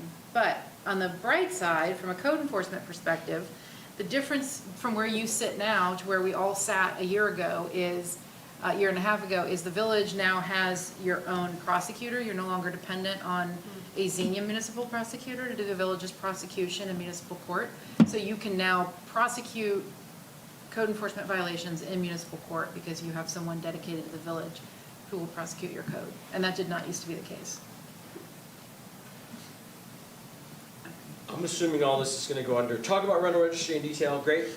Going back to Glass Farm, the summary of existing documents, I really liked the idea of having that. This like, what, like, you know, when Laura comes and says, this is a wetland, you can't do it, it's like, I don't know, like what exists currently?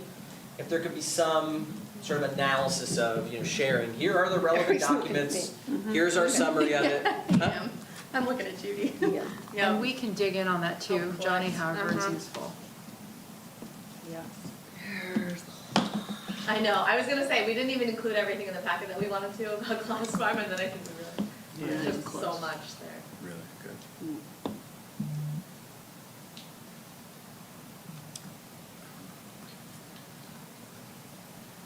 So, I think there are a handful of these like kind of litmus test questions that like I would love to get some, I guess I'm assuming they're gonna fall under goals for types of housing. But so, for example, on the, you know, came up in the zoning conversation, the idea of like, do we want to be incentivizing single-family homes? Is there some point, like, the most notable thing that happened is we said there's gonna be X number of need, and then in Bowen, and then we're clearly going way past that with the developments that are in discussion now. I just wanna talk about and decide, is that what we want? Do we want more of it? Is it because a bigger tax base would lower our, you know, utility costs? Is it because we wanna have a stronger base of residents for, you know, so that businesses can thrive here, or that, you know, there's a bunch of different positives. I don't wanna just frame this as a negative.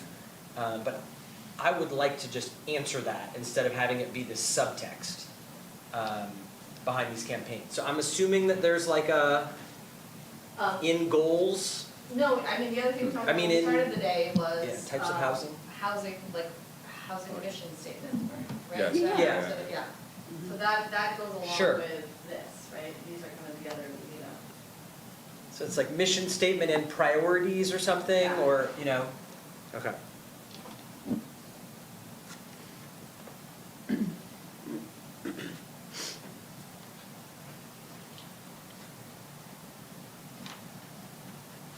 Were there any other policies? I feel like we talked about maybe, were there other policies where you wanted just to look into it more or research it more?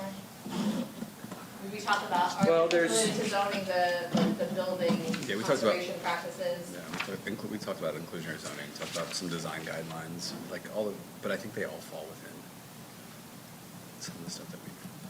Okay, Maybe so that's not. like related to housing. Yeah. Once we set the goals, then Yeah, we'll we talk can- about exactly. zoning.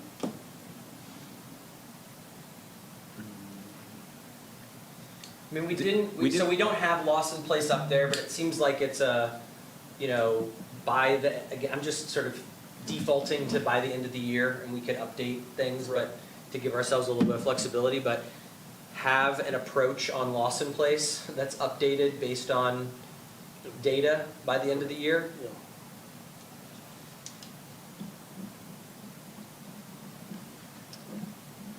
All right, approach driven by data. We talked about the policy on, you know, discouraging vacant properties. You were asking about other policies that were, That would, the vacancy, I have that in, like, high on my list with the economic development side. I don't know if we want to, if that's something that we're exploring. You have here. what high on your list? I'm sorry. This, like, Vacant property. vacant properties, but I guess it's the same thing, so. which I think is in keeping with how Yeah. community members feel about it, you know? Yeah. It's like a business closes and everybody's like, Yeah, not but there are everybody. clear There are a bunch of people on examples. social media that make it sound like Yeah. the world is ending. And it's Yeah. like, if we could turn around, you know, have a quicker turnaround, people feel like it's Yeah, a good thing for the vitality of the Are you village. talking about businesses? Yeah, I feel like, why is DC on that? Yeah. yeah, and he's I've got saying that Yeah. It's there's already a on my. bridge there with economic Yeah. development. Yeah. I have that.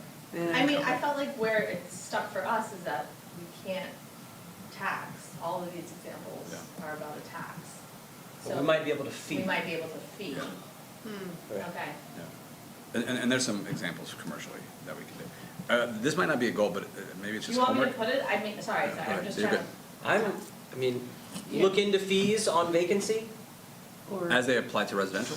Yes. Well, We're only Yeah, talking yes, about- yes. I mean, okay, but boy, are you getting a lot of staff work going here. Well, that's why we're in I mean- blue sky mode. We're gonna come back Okay. over and decide which things we Yeah, prioritize. I hope we're not, Or these things might be giving these to choices, people yet. so we could talk to Amy and say, hey, how much would it cost to do this? To-do list, right? Because she's the one we'd have to ask about fees, right? Means free. That's for damn sure. Yeah, but then you need you need other You information said. for staff to gather. How many of these are there? Yeah. Where Yeah. are they? Yeah, What I are think they? that's- How do you? Let's come back over and prioritize, yeah.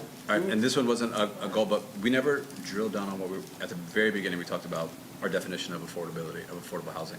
We were talking about 80% AMI as it pertains like Yellow Spring specific, Greene County. Is that a mission? I see statement? it as You- here. putting it there? Yeah, so we can write and definition. Yeah. Whoever said like a one pager that summarizes. Perfect, okay. That we can go back to, especially when people are like, why are you gonna do Well, this? and we need to Like- update the code. Because right now, it's not clear. Well, it's clear in the code. No, and- it's not. It doesn't say. No, there's a definition of affordable housing. But the Absolutely. definition of affordable housing does not clarify what median income you're talking about.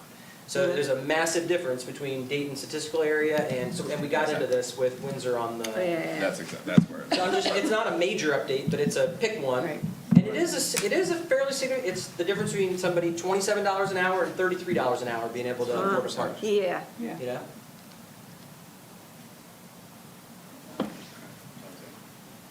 Okay, great. Blue sky, so blue. I think we wanted to pivot to, like what's realistic and how do we wanna work? And that was what format is best suited for this, pros and cons of commission versus committee. Yeah, so we can take that conversation either direction. We can, whoever I think has thoughts about the structure or format, or like looking at this, like what do we need if we want to actually do these things? Maybe helpful, since I feel like to me, we have the sort of outcomes and timeline nailed down on most of these. And maybe it's a conversation next about who the responsible party is, and then we see how much is coming back to staff and then what's feasible from there. So like who's doing what? I'm assuming, First two is us. Us. So last one, you mean? Oh, The- these two. Appraisal and RFP. Okay. So, pretty much all of Glass Farm is Staff. y'all, right? Assuming Okay. community engagement and poll are Yeah. pulled out to kind of, Council, like, the poll would still even be a, I mean, we're gonna have to work with staff on it. Mm-hmm. I'd like to talk about it. Yeah. Yep. can I write your initials here just because you really care about this poll? Yeah, sure. I mean, I do really care. You don't care? Single-handedly charged with the poll. I think it's a What great kind idea. of polling do you have in mind? Like telephone, email, door to door? Yeah, there's, I mean, online panels. I think, Yeah. I have I'm never hearing, done like, you polling care about in a this? community this Yes. small Great. Mm, in my professional world. I know that they do it for school levies and things. Yeah. So I think we need to talk, I think it would probably be traditional phone polls is my guess. I think council's the next two. The online panels, I don't Yeah. think are big enough for. Yeah, I That's wanna- that's council altogether. And probably the new zoning first, because of the changing of the definitions or legal. Yeah, what's how do you shorten their title, planning and zoning? Great state used to have PD? PZA, a group that would do both. Planning and PZA? zoning. Planning and Zoning Administrator. Administrator. It's almost like RZA. Rizza. Oh, it's a new one. If we were to do a survey, I could do that. Yeah. Okay. Okay, love and it. then this would be, the evaluation would not be, we know who it's not. It's not that person. Not them, It's not that firm. not them, yeah. I'll just write not them. Not them. Sorry, we were having a side, can you just tell me, is that Angie plus council plus Planning and Pizza. zoning. planning? I was like, Administrator time. okay, all right. I think for Amy's, you should put not them, while she's not in here. I'm in here. Oh, I didn't see. Not them. This is fair. I agree. Is zoning, is planning commission involved in this? I think it really starts with Amy Blankenship, Judy, Okay. and the new PZA. Okay. That's who it starts Say BZI? with. PZA. Yeah, PZI, yeah. That makes me want pizza. Yeah. Yeah. Would you agree Free. with that, Judy and Amy? Say what? That- Yes, I That one agree. right there starts with you guys. Yes. Yeah. And Stephanie, I'm hearing you're interested in this. Mhm. I'm also interested in this.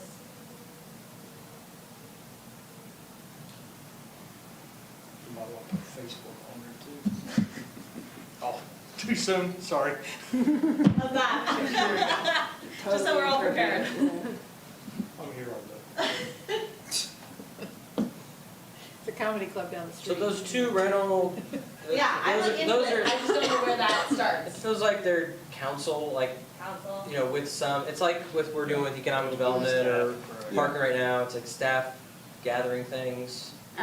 Well, one thing I'll speak about, like I have had a conversation with the Community Foundation on their rental registry thing, because it's something that I had started, you know, talking to other people about, because I have, you know, I want to do something with tenants, you Yeah. know, and landlords, you know, not, I always say tenants' rights, but I don't mean to exclude landlords in that when I say that.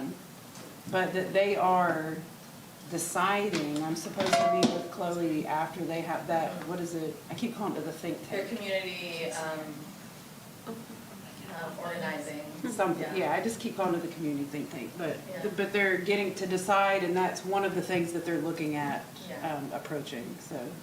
Yeah, So there may be a, you know, I guess a collaboration or something to be had there. yeah, so what I'm hearing is that this is really gonna be everyone, but also like right now, most immediate, Stephanie is kind of a community contact on this topic.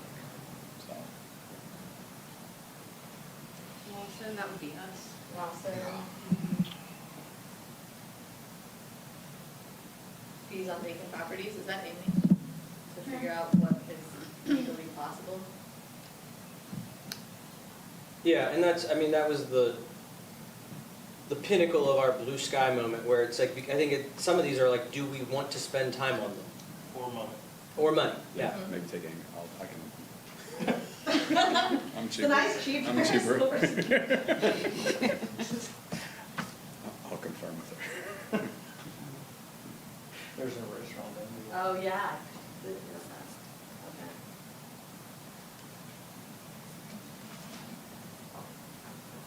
I mean, a lot of these So- are 2026, right? Because a lot of it is like kind of like setting up, doing the research, laying the groundwork, which to me feels necessary given the scope and scale and feelings about this. I do want to say too, it's uncomfortable because there's, you know, people involved, et cetera, but, you know,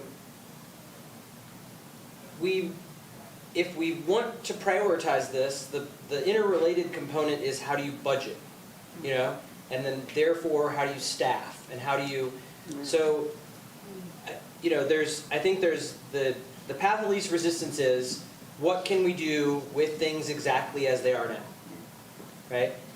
I think there's a decent case to be made that like, there is a, you know, there is a whole job here, that like, doing all this plus all the other things that we've talked about feels very hard.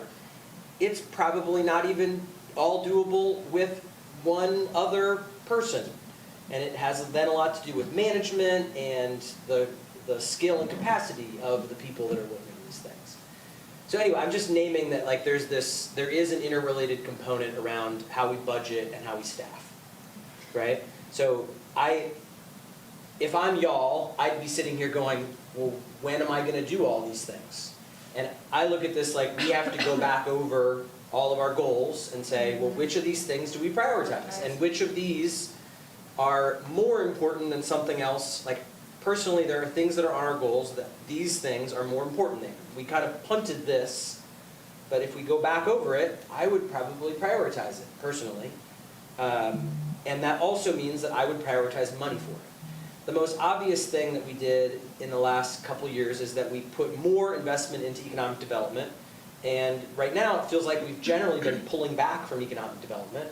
So there's sort of a question there of like, and this also gets into the full budget picture. Do we just have, you know, do we need to trim the sails everywhere? Do we have it, you know, about the right size and we can have people work on X instead of Y? I don't know, I'm just naming that like there is and then there's soft costs with a bunch of these things that aren't totally, you know, factored into the budget.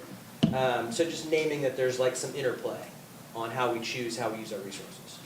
Well, and you always, you know, say, you have a commission or a committee, it should be helping. It should be providing more information or capacity to the goals. And sometimes they do, and sometimes they're an absolute suck on capacity.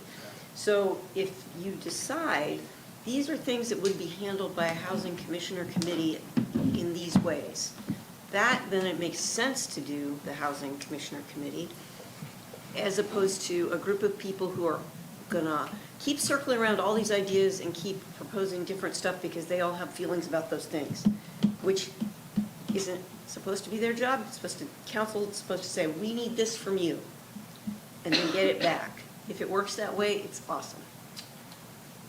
So now I'm gonna voice my opinion about the housing committee or housing commission. I think if you want this done, we don't farm it out. We all buckle up our belts and pull up our bootstraps, and we get this done instead of involving everybody else who's got a different opinion. Too many cooks in the kitchen is what's delayed the glass farm. You bring in somebody else, oh, you know, we got this person or that person. I think it goes back to what you said. We look at the budget, or we look at our goals, we figure out what council thinks is the priorities and wants to be not thinks, that they want to be the priority for 26. If this is the focus, then this is the goal for 26, and we need to get that done. We don't need 5 other people on a commission or a board or a committee. We've got a lot of things done today, and, you know, we're even one short. as long as that community engagement and poll thing is right up front, because I think that's what people expect is going to happen if you have a commission or committee. I would agree Right? with that. Yeah.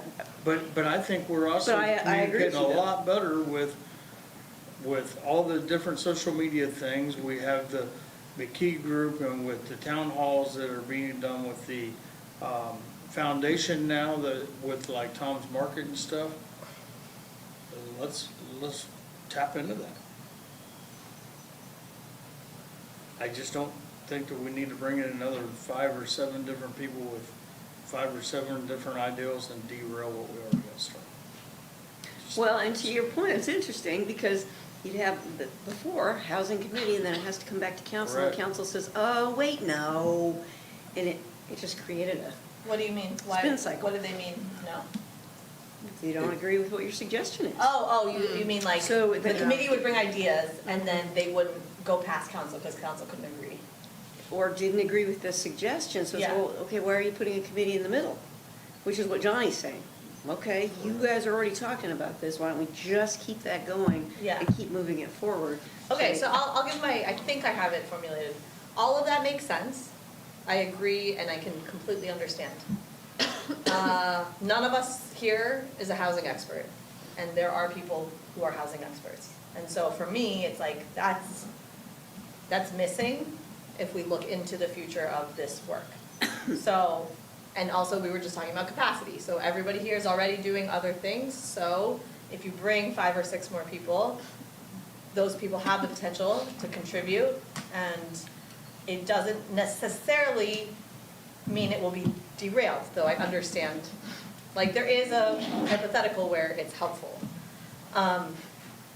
That's one thing, and then I think the other is just like, is it possible to say, in 2026, we do this work, and then in 2027, when there's more clarity and more definition, we do want a commission that's gonna work on these 3 clear things, or we do want to create a position at the village to be working on all of this. Like, I agree there's some level where like, there is an energy and an efficiency happening here that is really unique and we should utilize it.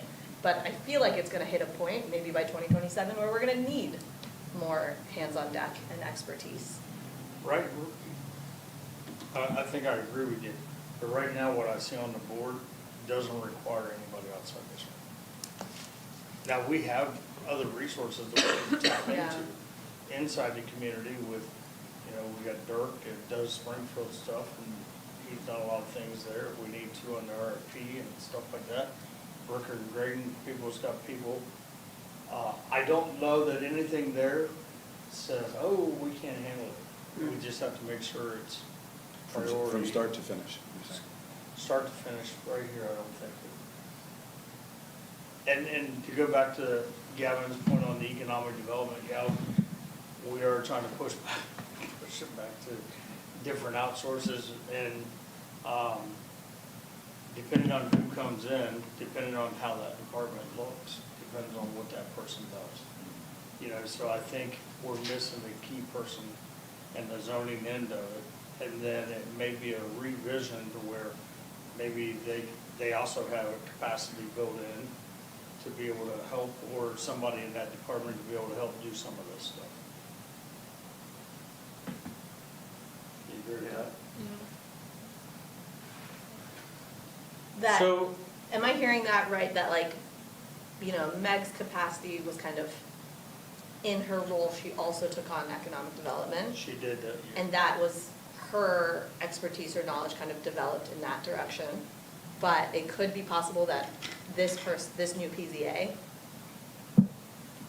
we direct them to take on more related to housing and less about economic development. I have not been in any of the interviews, but Yeah. even if the planning commission or the planning person stays focused on the planning side of it, Yeah, maybe somebody in the other area of that department can focus more on housing okay, and reaching out and doing expertise. Okay. Stuff like like there's room We to don't- maneuver to create Possible. more that. Correct. capacity for them. Not saying that we have a housing expert on staff. Yeah. But we may have a housing expert that can gather information or talk to the right people, or at least get things in line to do it. So, I think I could see this many ways, is the short version. I don't know that I disagree with anything that anyone said as far as different options. I feel like the most important thing might be having clarity of purpose. So like, Elise, you kind of mentioned like, it feels like there's outcomes on these things. I think so. I guess we're kind of in the moment. I want to like step back from it and go like, how clear is the deliverable and like, when is it by? And so that I can just wrap my head around that a little bit more. But having been part of, say, the housing committee before, what I'm nervous about is that is the degree to which this is prioritized, the degree to which it is, valued, important, worked on in a way that says, hey, we want to drive this forward. And so I think when I think back to when we did our goals conversation in this room in, what was that, February, January? It's like, I think I was leaning commission because I'm going, well, wait a minute, I want to make sure that somebody's going to hold this, that it's not going to fall off. And so I think there's like I feel like I was kind of hearing like this middle ground of like, do a year of committee and then shift to commission. I could see that potentially. I guess the reason I start with the outcomes is because I think I would like it to get clear enough that it's like there are some deliverables happening regularly so that what we really have here is it feels like momentum. Yeah. Yeah. And you want to keep the momentum going. And I'm nervous that y'all have enough on your plates and the way things are structured right now that there's not anybody for whom this is like, ooh, this is my top of mind, this is my history, my skill set, my capacity, my knowledge base. And we get a little insular sometimes where it's like we only will call the 2 or 3 people and some relationships are fractured and challenging. And so there's a dynamic of like, I would like to get a little more open-minded to say, hey, we aren't, I have some experience in this realm professionally.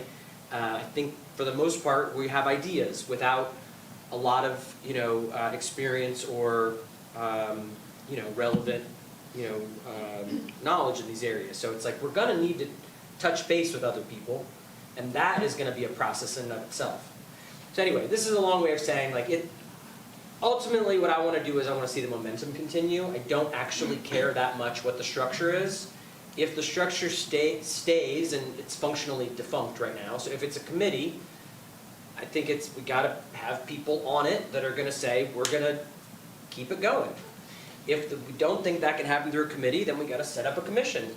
But it's the momentum that I want to keep regardless. So can I ask you a question?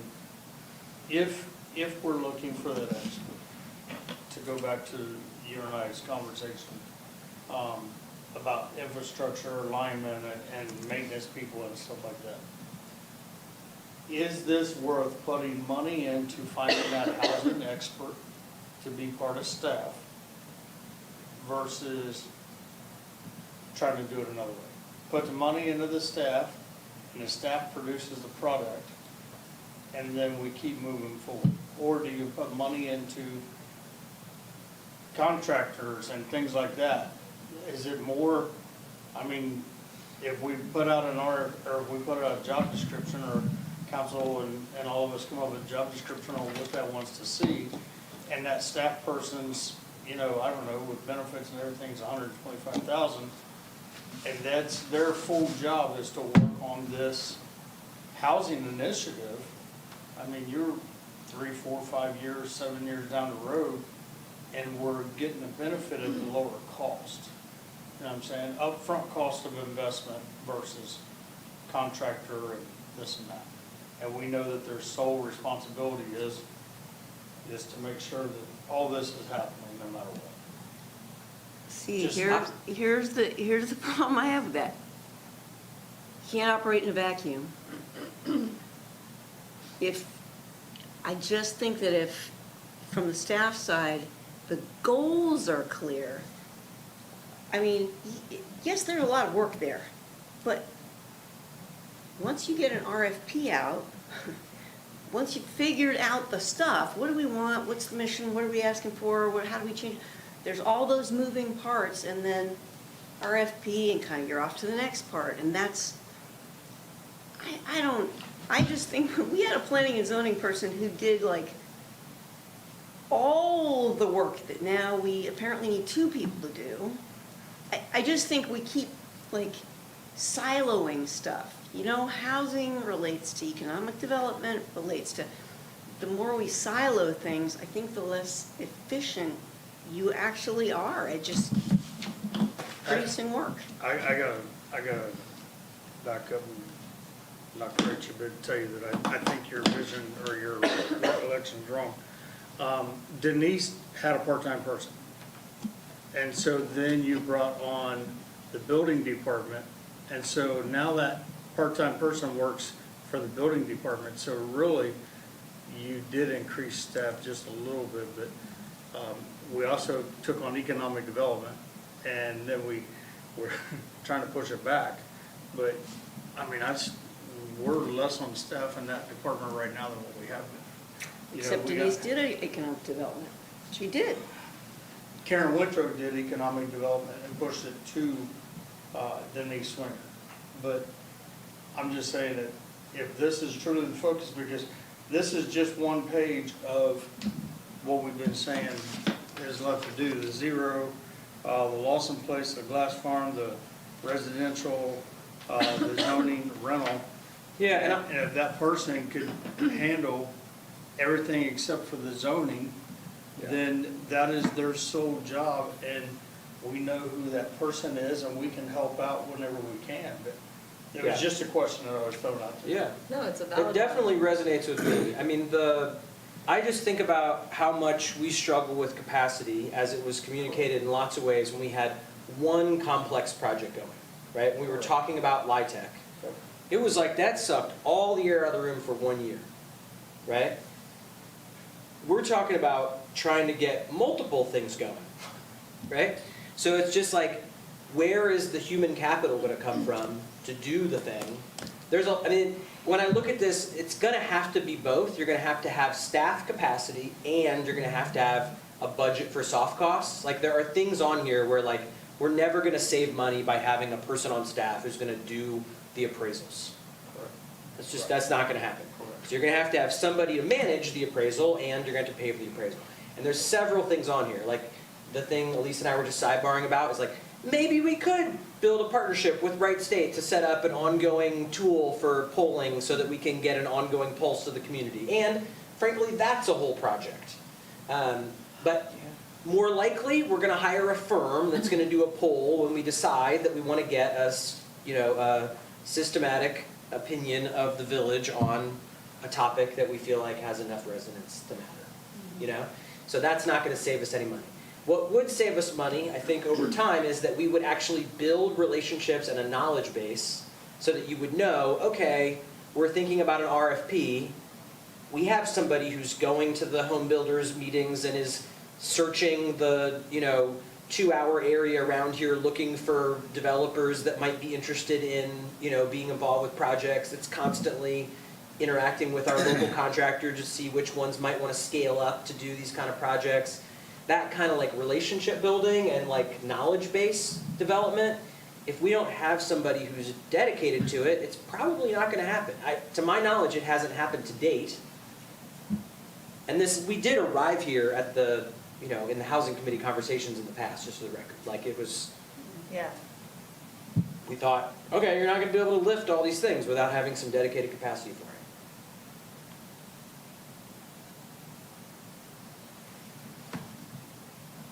But the idea of the PZA, I never remember us putting it into an acronym, but I'm with it. Can we just call it pizza? Except it makes me Just want pizza. Just call them pizza. Yeah. When we hire this pizza, it's important seriously, it's a really big deal, right? If you get somebody in who's like, this is the part of planning and whatever that they're really into, then maybe, so especially right now, it's like, well, let's wait a couple weeks and do these last interviews and see where the energy's at. But I just can't see how one person is gonna be able to do all of our planning and zoning stuff that we just have to do, right? Like, people are gonna keep asking about daycares and businesses. Well, and even more than that, you're in a world now that we weren't in a few years ago, with Spring Meadows Phase 2 and the Windsor projects coming. I mean, Yeah. that is extremely time consuming for that person. But you think about, we didn't even write up here a bunch of these other properties, right? There's Yeah. been plans shelved for damn near a decade now on the Dayton and Railroad, property. This Corey and President thing is a big opportunity, you know? So there's easily, in terms of project management and project development, there's easily 5 years of work here. Especially if there are dollars associated, I guess, if there's no soft cost, there's nothing anybody to do. Yeah. But if we have a little bit of money to pay for appraisals, to pay for site plans, to pay for, environmental reviews, et cetera, that's definitely a job. I would argue it's Has it- unrealistic to assume that y'all are gonna do it. I don't Yeah. know. It's kind of bananas to me to think that's possible. And this is new territory for the village, having the idea of having staff that's dedicated to this topic? Dedicated to housing? Yeah. I mean, but have we ever proactively done a project Over? I mean, that that's wasn't kind of a responsive? Like, that was, massive- we Yeah, actively it was went out and looked for it? responsive. It was responsive, yeah. Oh, proactively? I'm saying, assuming that you still have responsive, right? That's just like a baseline. That's gonna happen. It's gonna ebb and flow, and we're in a big flow right now, right? There's lots of the stuff you just mentioned, the Lots of Spring Meadows, stuff the going Windsor, on. et cetera. Yeah. But I think the difference here is we're trying to not just wait until somebody calls us. We're trying to say, hey, we have goals, we have property. I can honestly say that I don't think, in my history, we've ever been proactively. Like uh, that. I huh? don't think, What's that? Like that. No, that was a responsive thing. You Yeah, know? you're right, but it was handed off like. It was "Boom, do it." closer. And the reason. closer. I don't Just think the- we're gonna see what we want if we don't do that. Yeah, exactly. Yeah. And I think to go back to the staff and the light tech wording, there was more volunteers taking it different ways and different things, Oh, and yeah. the Wow. staff couldn't keep going. Oh, yeah. Whereas if we'd have had a dedicated housing person, that was one person, but, I truly think that that's probably where it should head. Maybe it's, something that we talk about, finance committee, and try to figure it out, see if that's where we wanna go. I mean, you're correct, the appraisals and all that, they're gonna be very minimal. But if we loop all of them together, maybe we can even get our insurance to help us on that as well.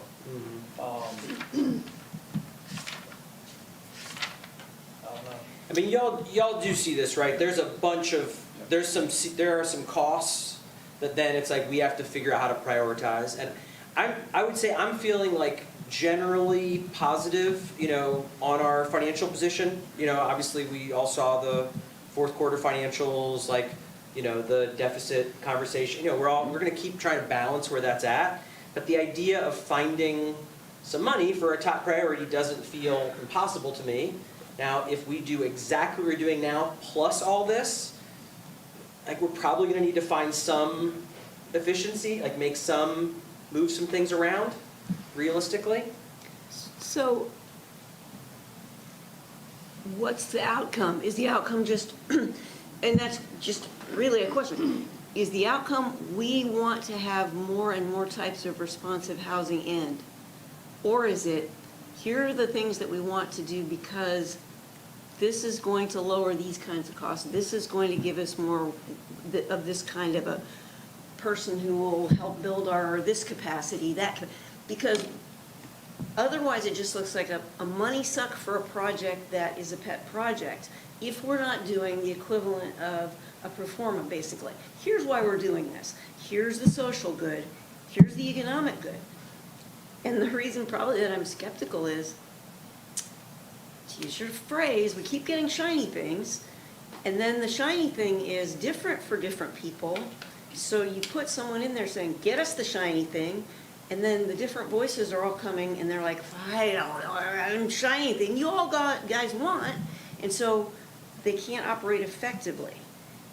That's my skepticism. Now, this is good, it's a good start, and it's going better than it usually goes. I'm just saying, we have a history of, let's buy some stuff and we'll get a thing. Oh shit, we didn't get a thing, but we did buy some stuff.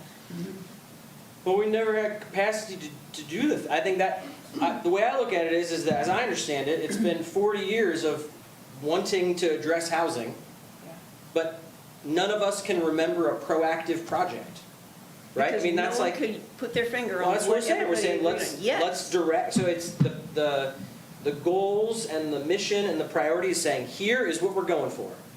This is what we want to aim for, and then you pick the projects that are the most likely to go toward that purpose, and you start working on them. And then if you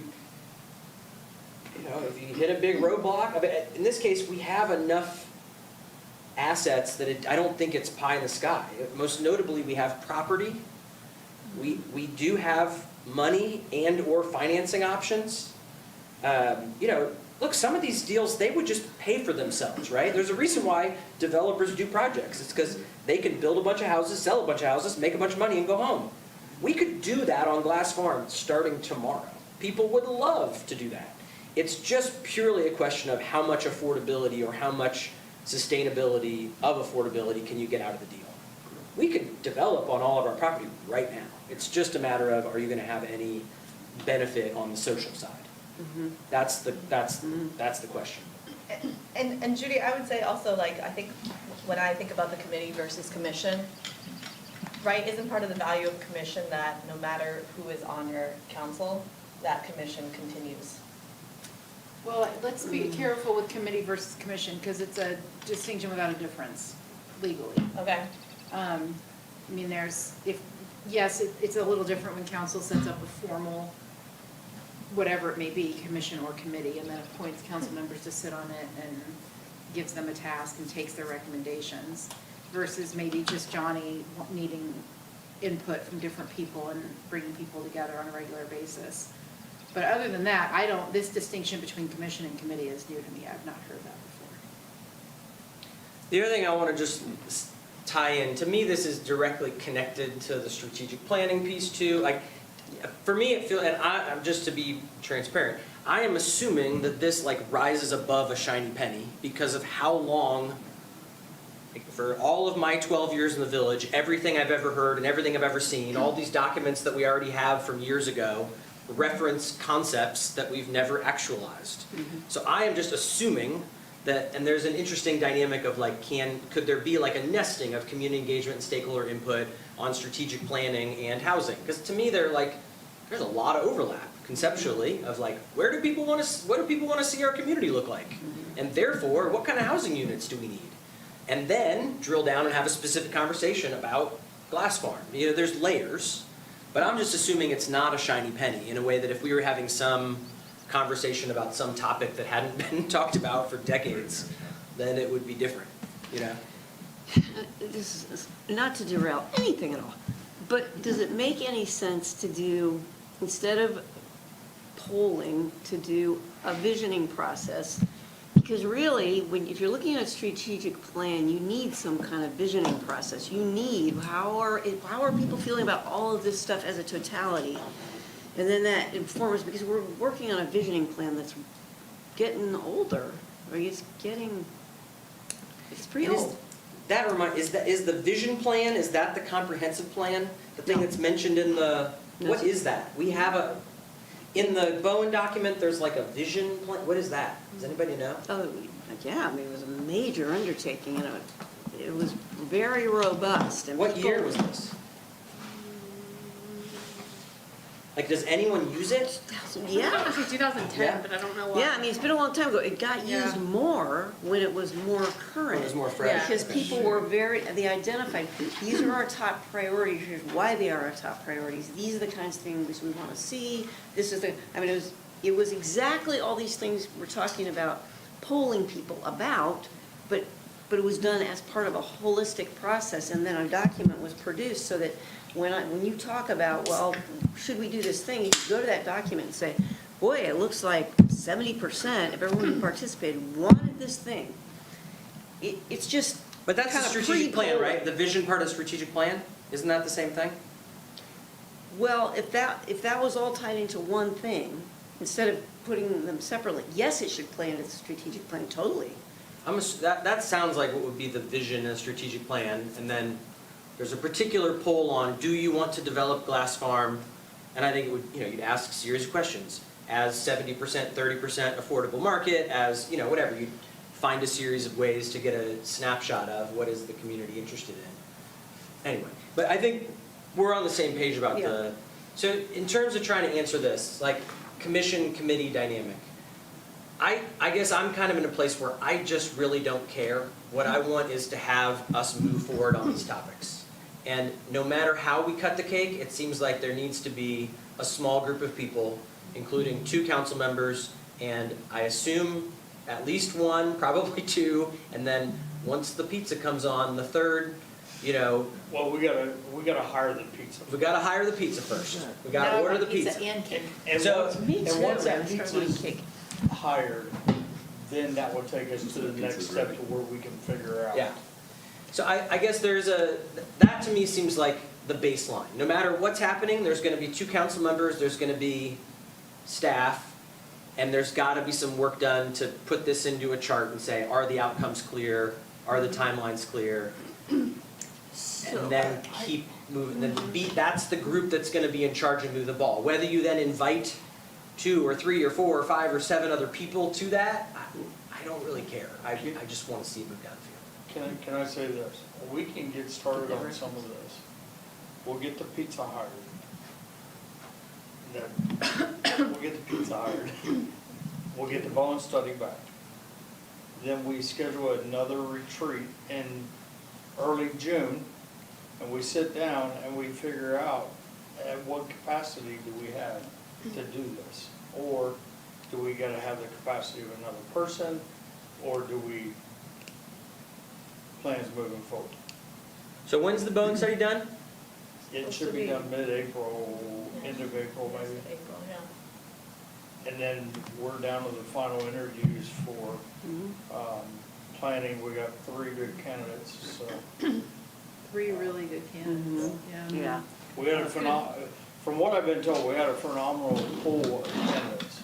Cool. Great. And So another thought too, not to jack it up, but one of the tensions before was housing committee was over here, and then you'd have people on council going, well, what the hell now? This is different from wanting more involvement, basically. This is a pretty involved council. You communicate pretty well, and you're also doing work sessions, so maybe it makes sense to have a subcommittee and then periodic work sessions, so you're checking in, you're making sure you're still on the same page, you're seeing whether, instead of, there's a committee over here, and then you get report backs periodically, but then it still goes clear back over to here, because I feel like every person sitting up there wants a hand in, yes, but, how are we doing it, when are we doing it? To the extent that, I don't know, it might slow it down if you stuck it over here and just reported back periodically. It's just a thought, we don't have to decide anything right now, but that is an option. No, I mean, Sort of- I'm similar to Gavin in like, I wanna do this, I wanna be held accountable, and I wanna hold other people accountable, right? Like, I want a structure and a format and a consistency of this is when we get together, and I mean, that sounds great, I think that's, for the pizza, it's gonna be great to have this version of this with us, and for us to make it clear, this is a priority, we're excited to work together, but I think the question is just like, what is the best way? The only other thing I'd throw in is, like a piece that, I think I'm generally like this idea, and then, both those ideas. The idea of set another meeting in June, it could be done as work session components, get past the hiring, past the Bowen, that helps us get some more clarity. I think simultaneously we could agree on who the subgrouping is. The one other piece that then doesn't kind of happen that I think I was imagining was going to happen through some kind of commission is like essentially a stakeholder engagement component. So I just want to kind of add that as like a addition to the community engagement, or maybe, it says and stakeholder input, but that there's some conscious go out and talk to and start to build our I don't know, like our community relationships as it pertains to housing development. And that doesn't just mean Yellow Springs, it means like, how are we building relationships with groups that are, you know, the best practices that we want to follow, the models that we want to look at. I feel like that's something that Carmen's been really interested in. And like going to Oxford, like Exactly. understanding the process that they just went through. Yeah. So I'm just saying, there's some kind of like a keep learning goal that, but you know, if there was someone who's hired, you could maybe assume they would hold it. If we don't hire anybody, somehow or another, we gotta build our collective knowledge of this, you know? I think the interesting part, my 2 cents on this is, the only thing that I wrote for this was literally whatever gives council the most accountability and community voice initially. But I don't think that trumps momentum and actually effectiveness, right?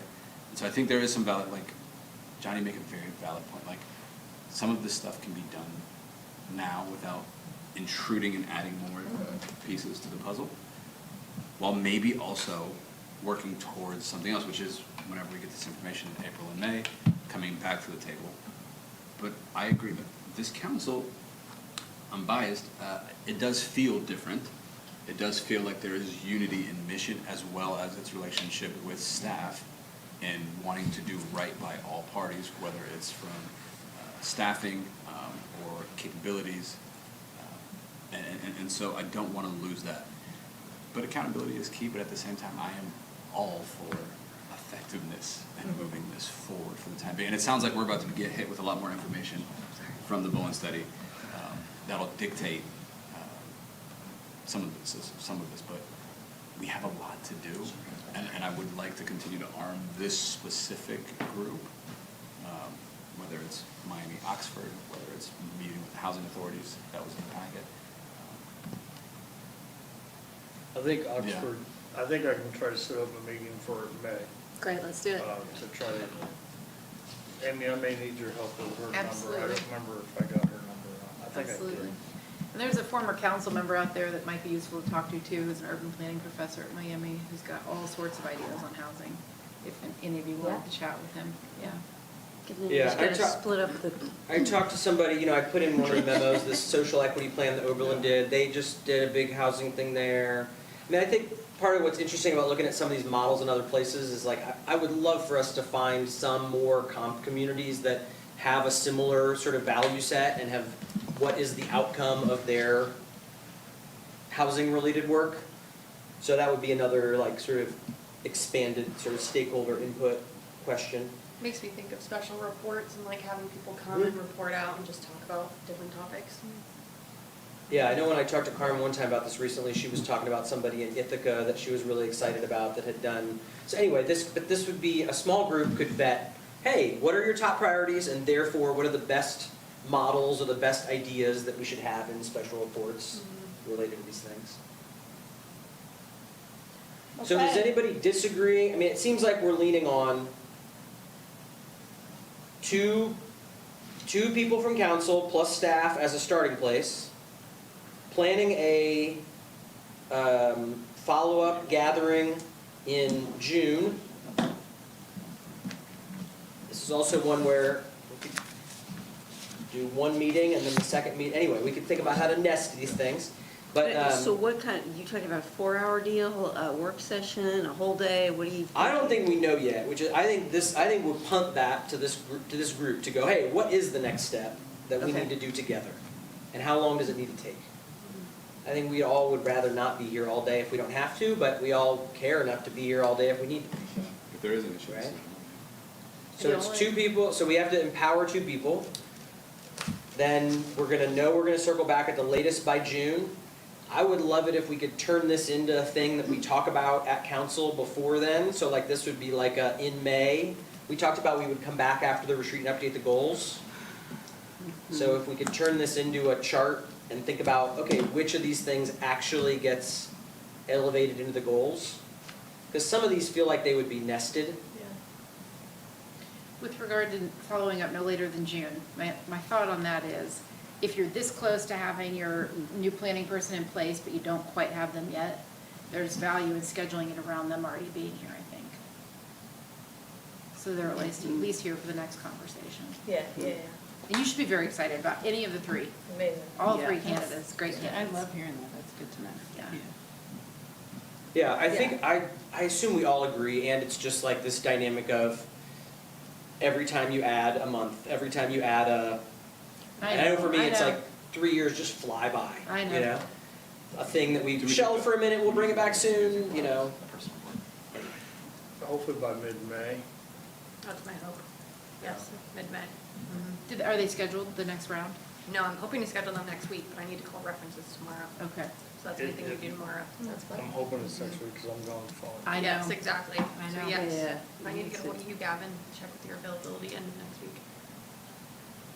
Thursday or Friday.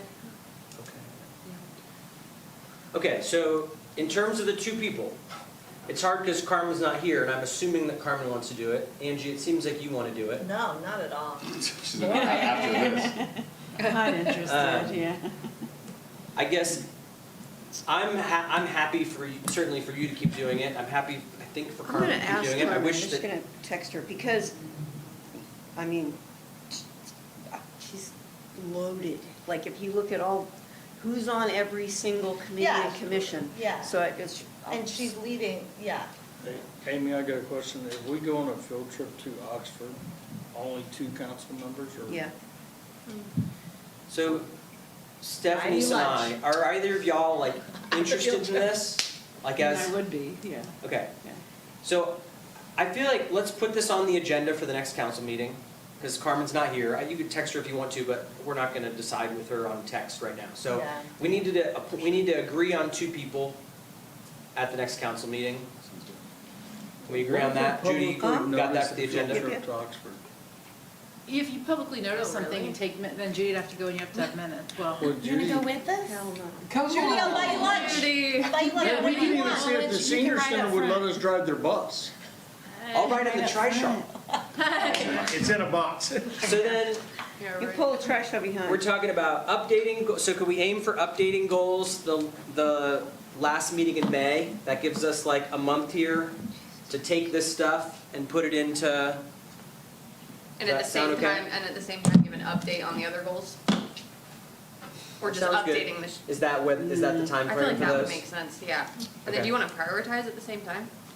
Repeat that. I think that would be good. Sorry. Update I know which. Elise and Gavin are speaking their Yeah, hold own on, thing right speak that. now. I'll interpret, update housing goals, at the same time Update update overall goals. overall goals, And and then use the also third with part. that document, prioritize in the conversation. Thank And also, Got it under control. and also doing like a quarterly check, like it's Yeah. like Okay. a check-in on how's it going toward these goals. I did not get that one. Yeah, I was with you. There was Do you a want me to go again? No, I get it No, now. no. I wasn't getting it before. It's only because I'm sitting between the two. I'm happy to be involved if you want other. Yes. And then I guess- Yes, I Work will, together. yeah, that's good, yeah. I just think it should be top of mind that it's like, we're aiming for effectiveness.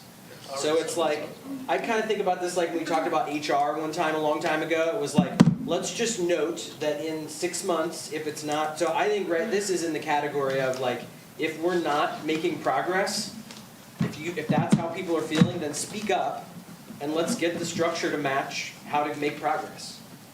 It's on all of us to not let it fall away. Correct, because if not, it's gonna be December, it'll be like, what the hell we did. Yeah. Yeah. Yeah, It's already April somehow. yeah, that's insane. Yeah.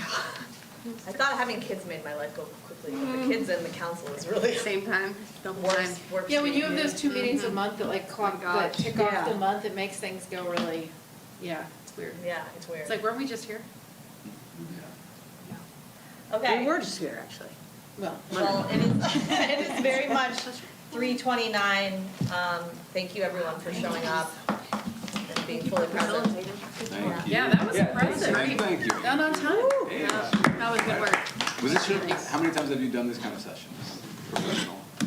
Like, led these kinds 50. of courses, huh? 50 so far. A lot, but not in the last Not recently. 50. 8 years maybe. Right, and done. I used to do I it. was pregnant. That's all I'm loved doing. I it. used to do it. I used to do it. We're gonna Public need records and to this. really enforce that time limit. Like the I can more, public speak all day. I can Yeah. answer questions on it. I did have a moment where I faltered and I was like, 50 Gavin, times we're running out of 3 time. minutes. What do we do? I've gotten people percent that. Can we have a motion to adjourn? Oh, motion. Oh. Oh, yeah. That meant- So moved. So moved. Second. Almost this one. Aye. Aye. Yes, I have to. And cut.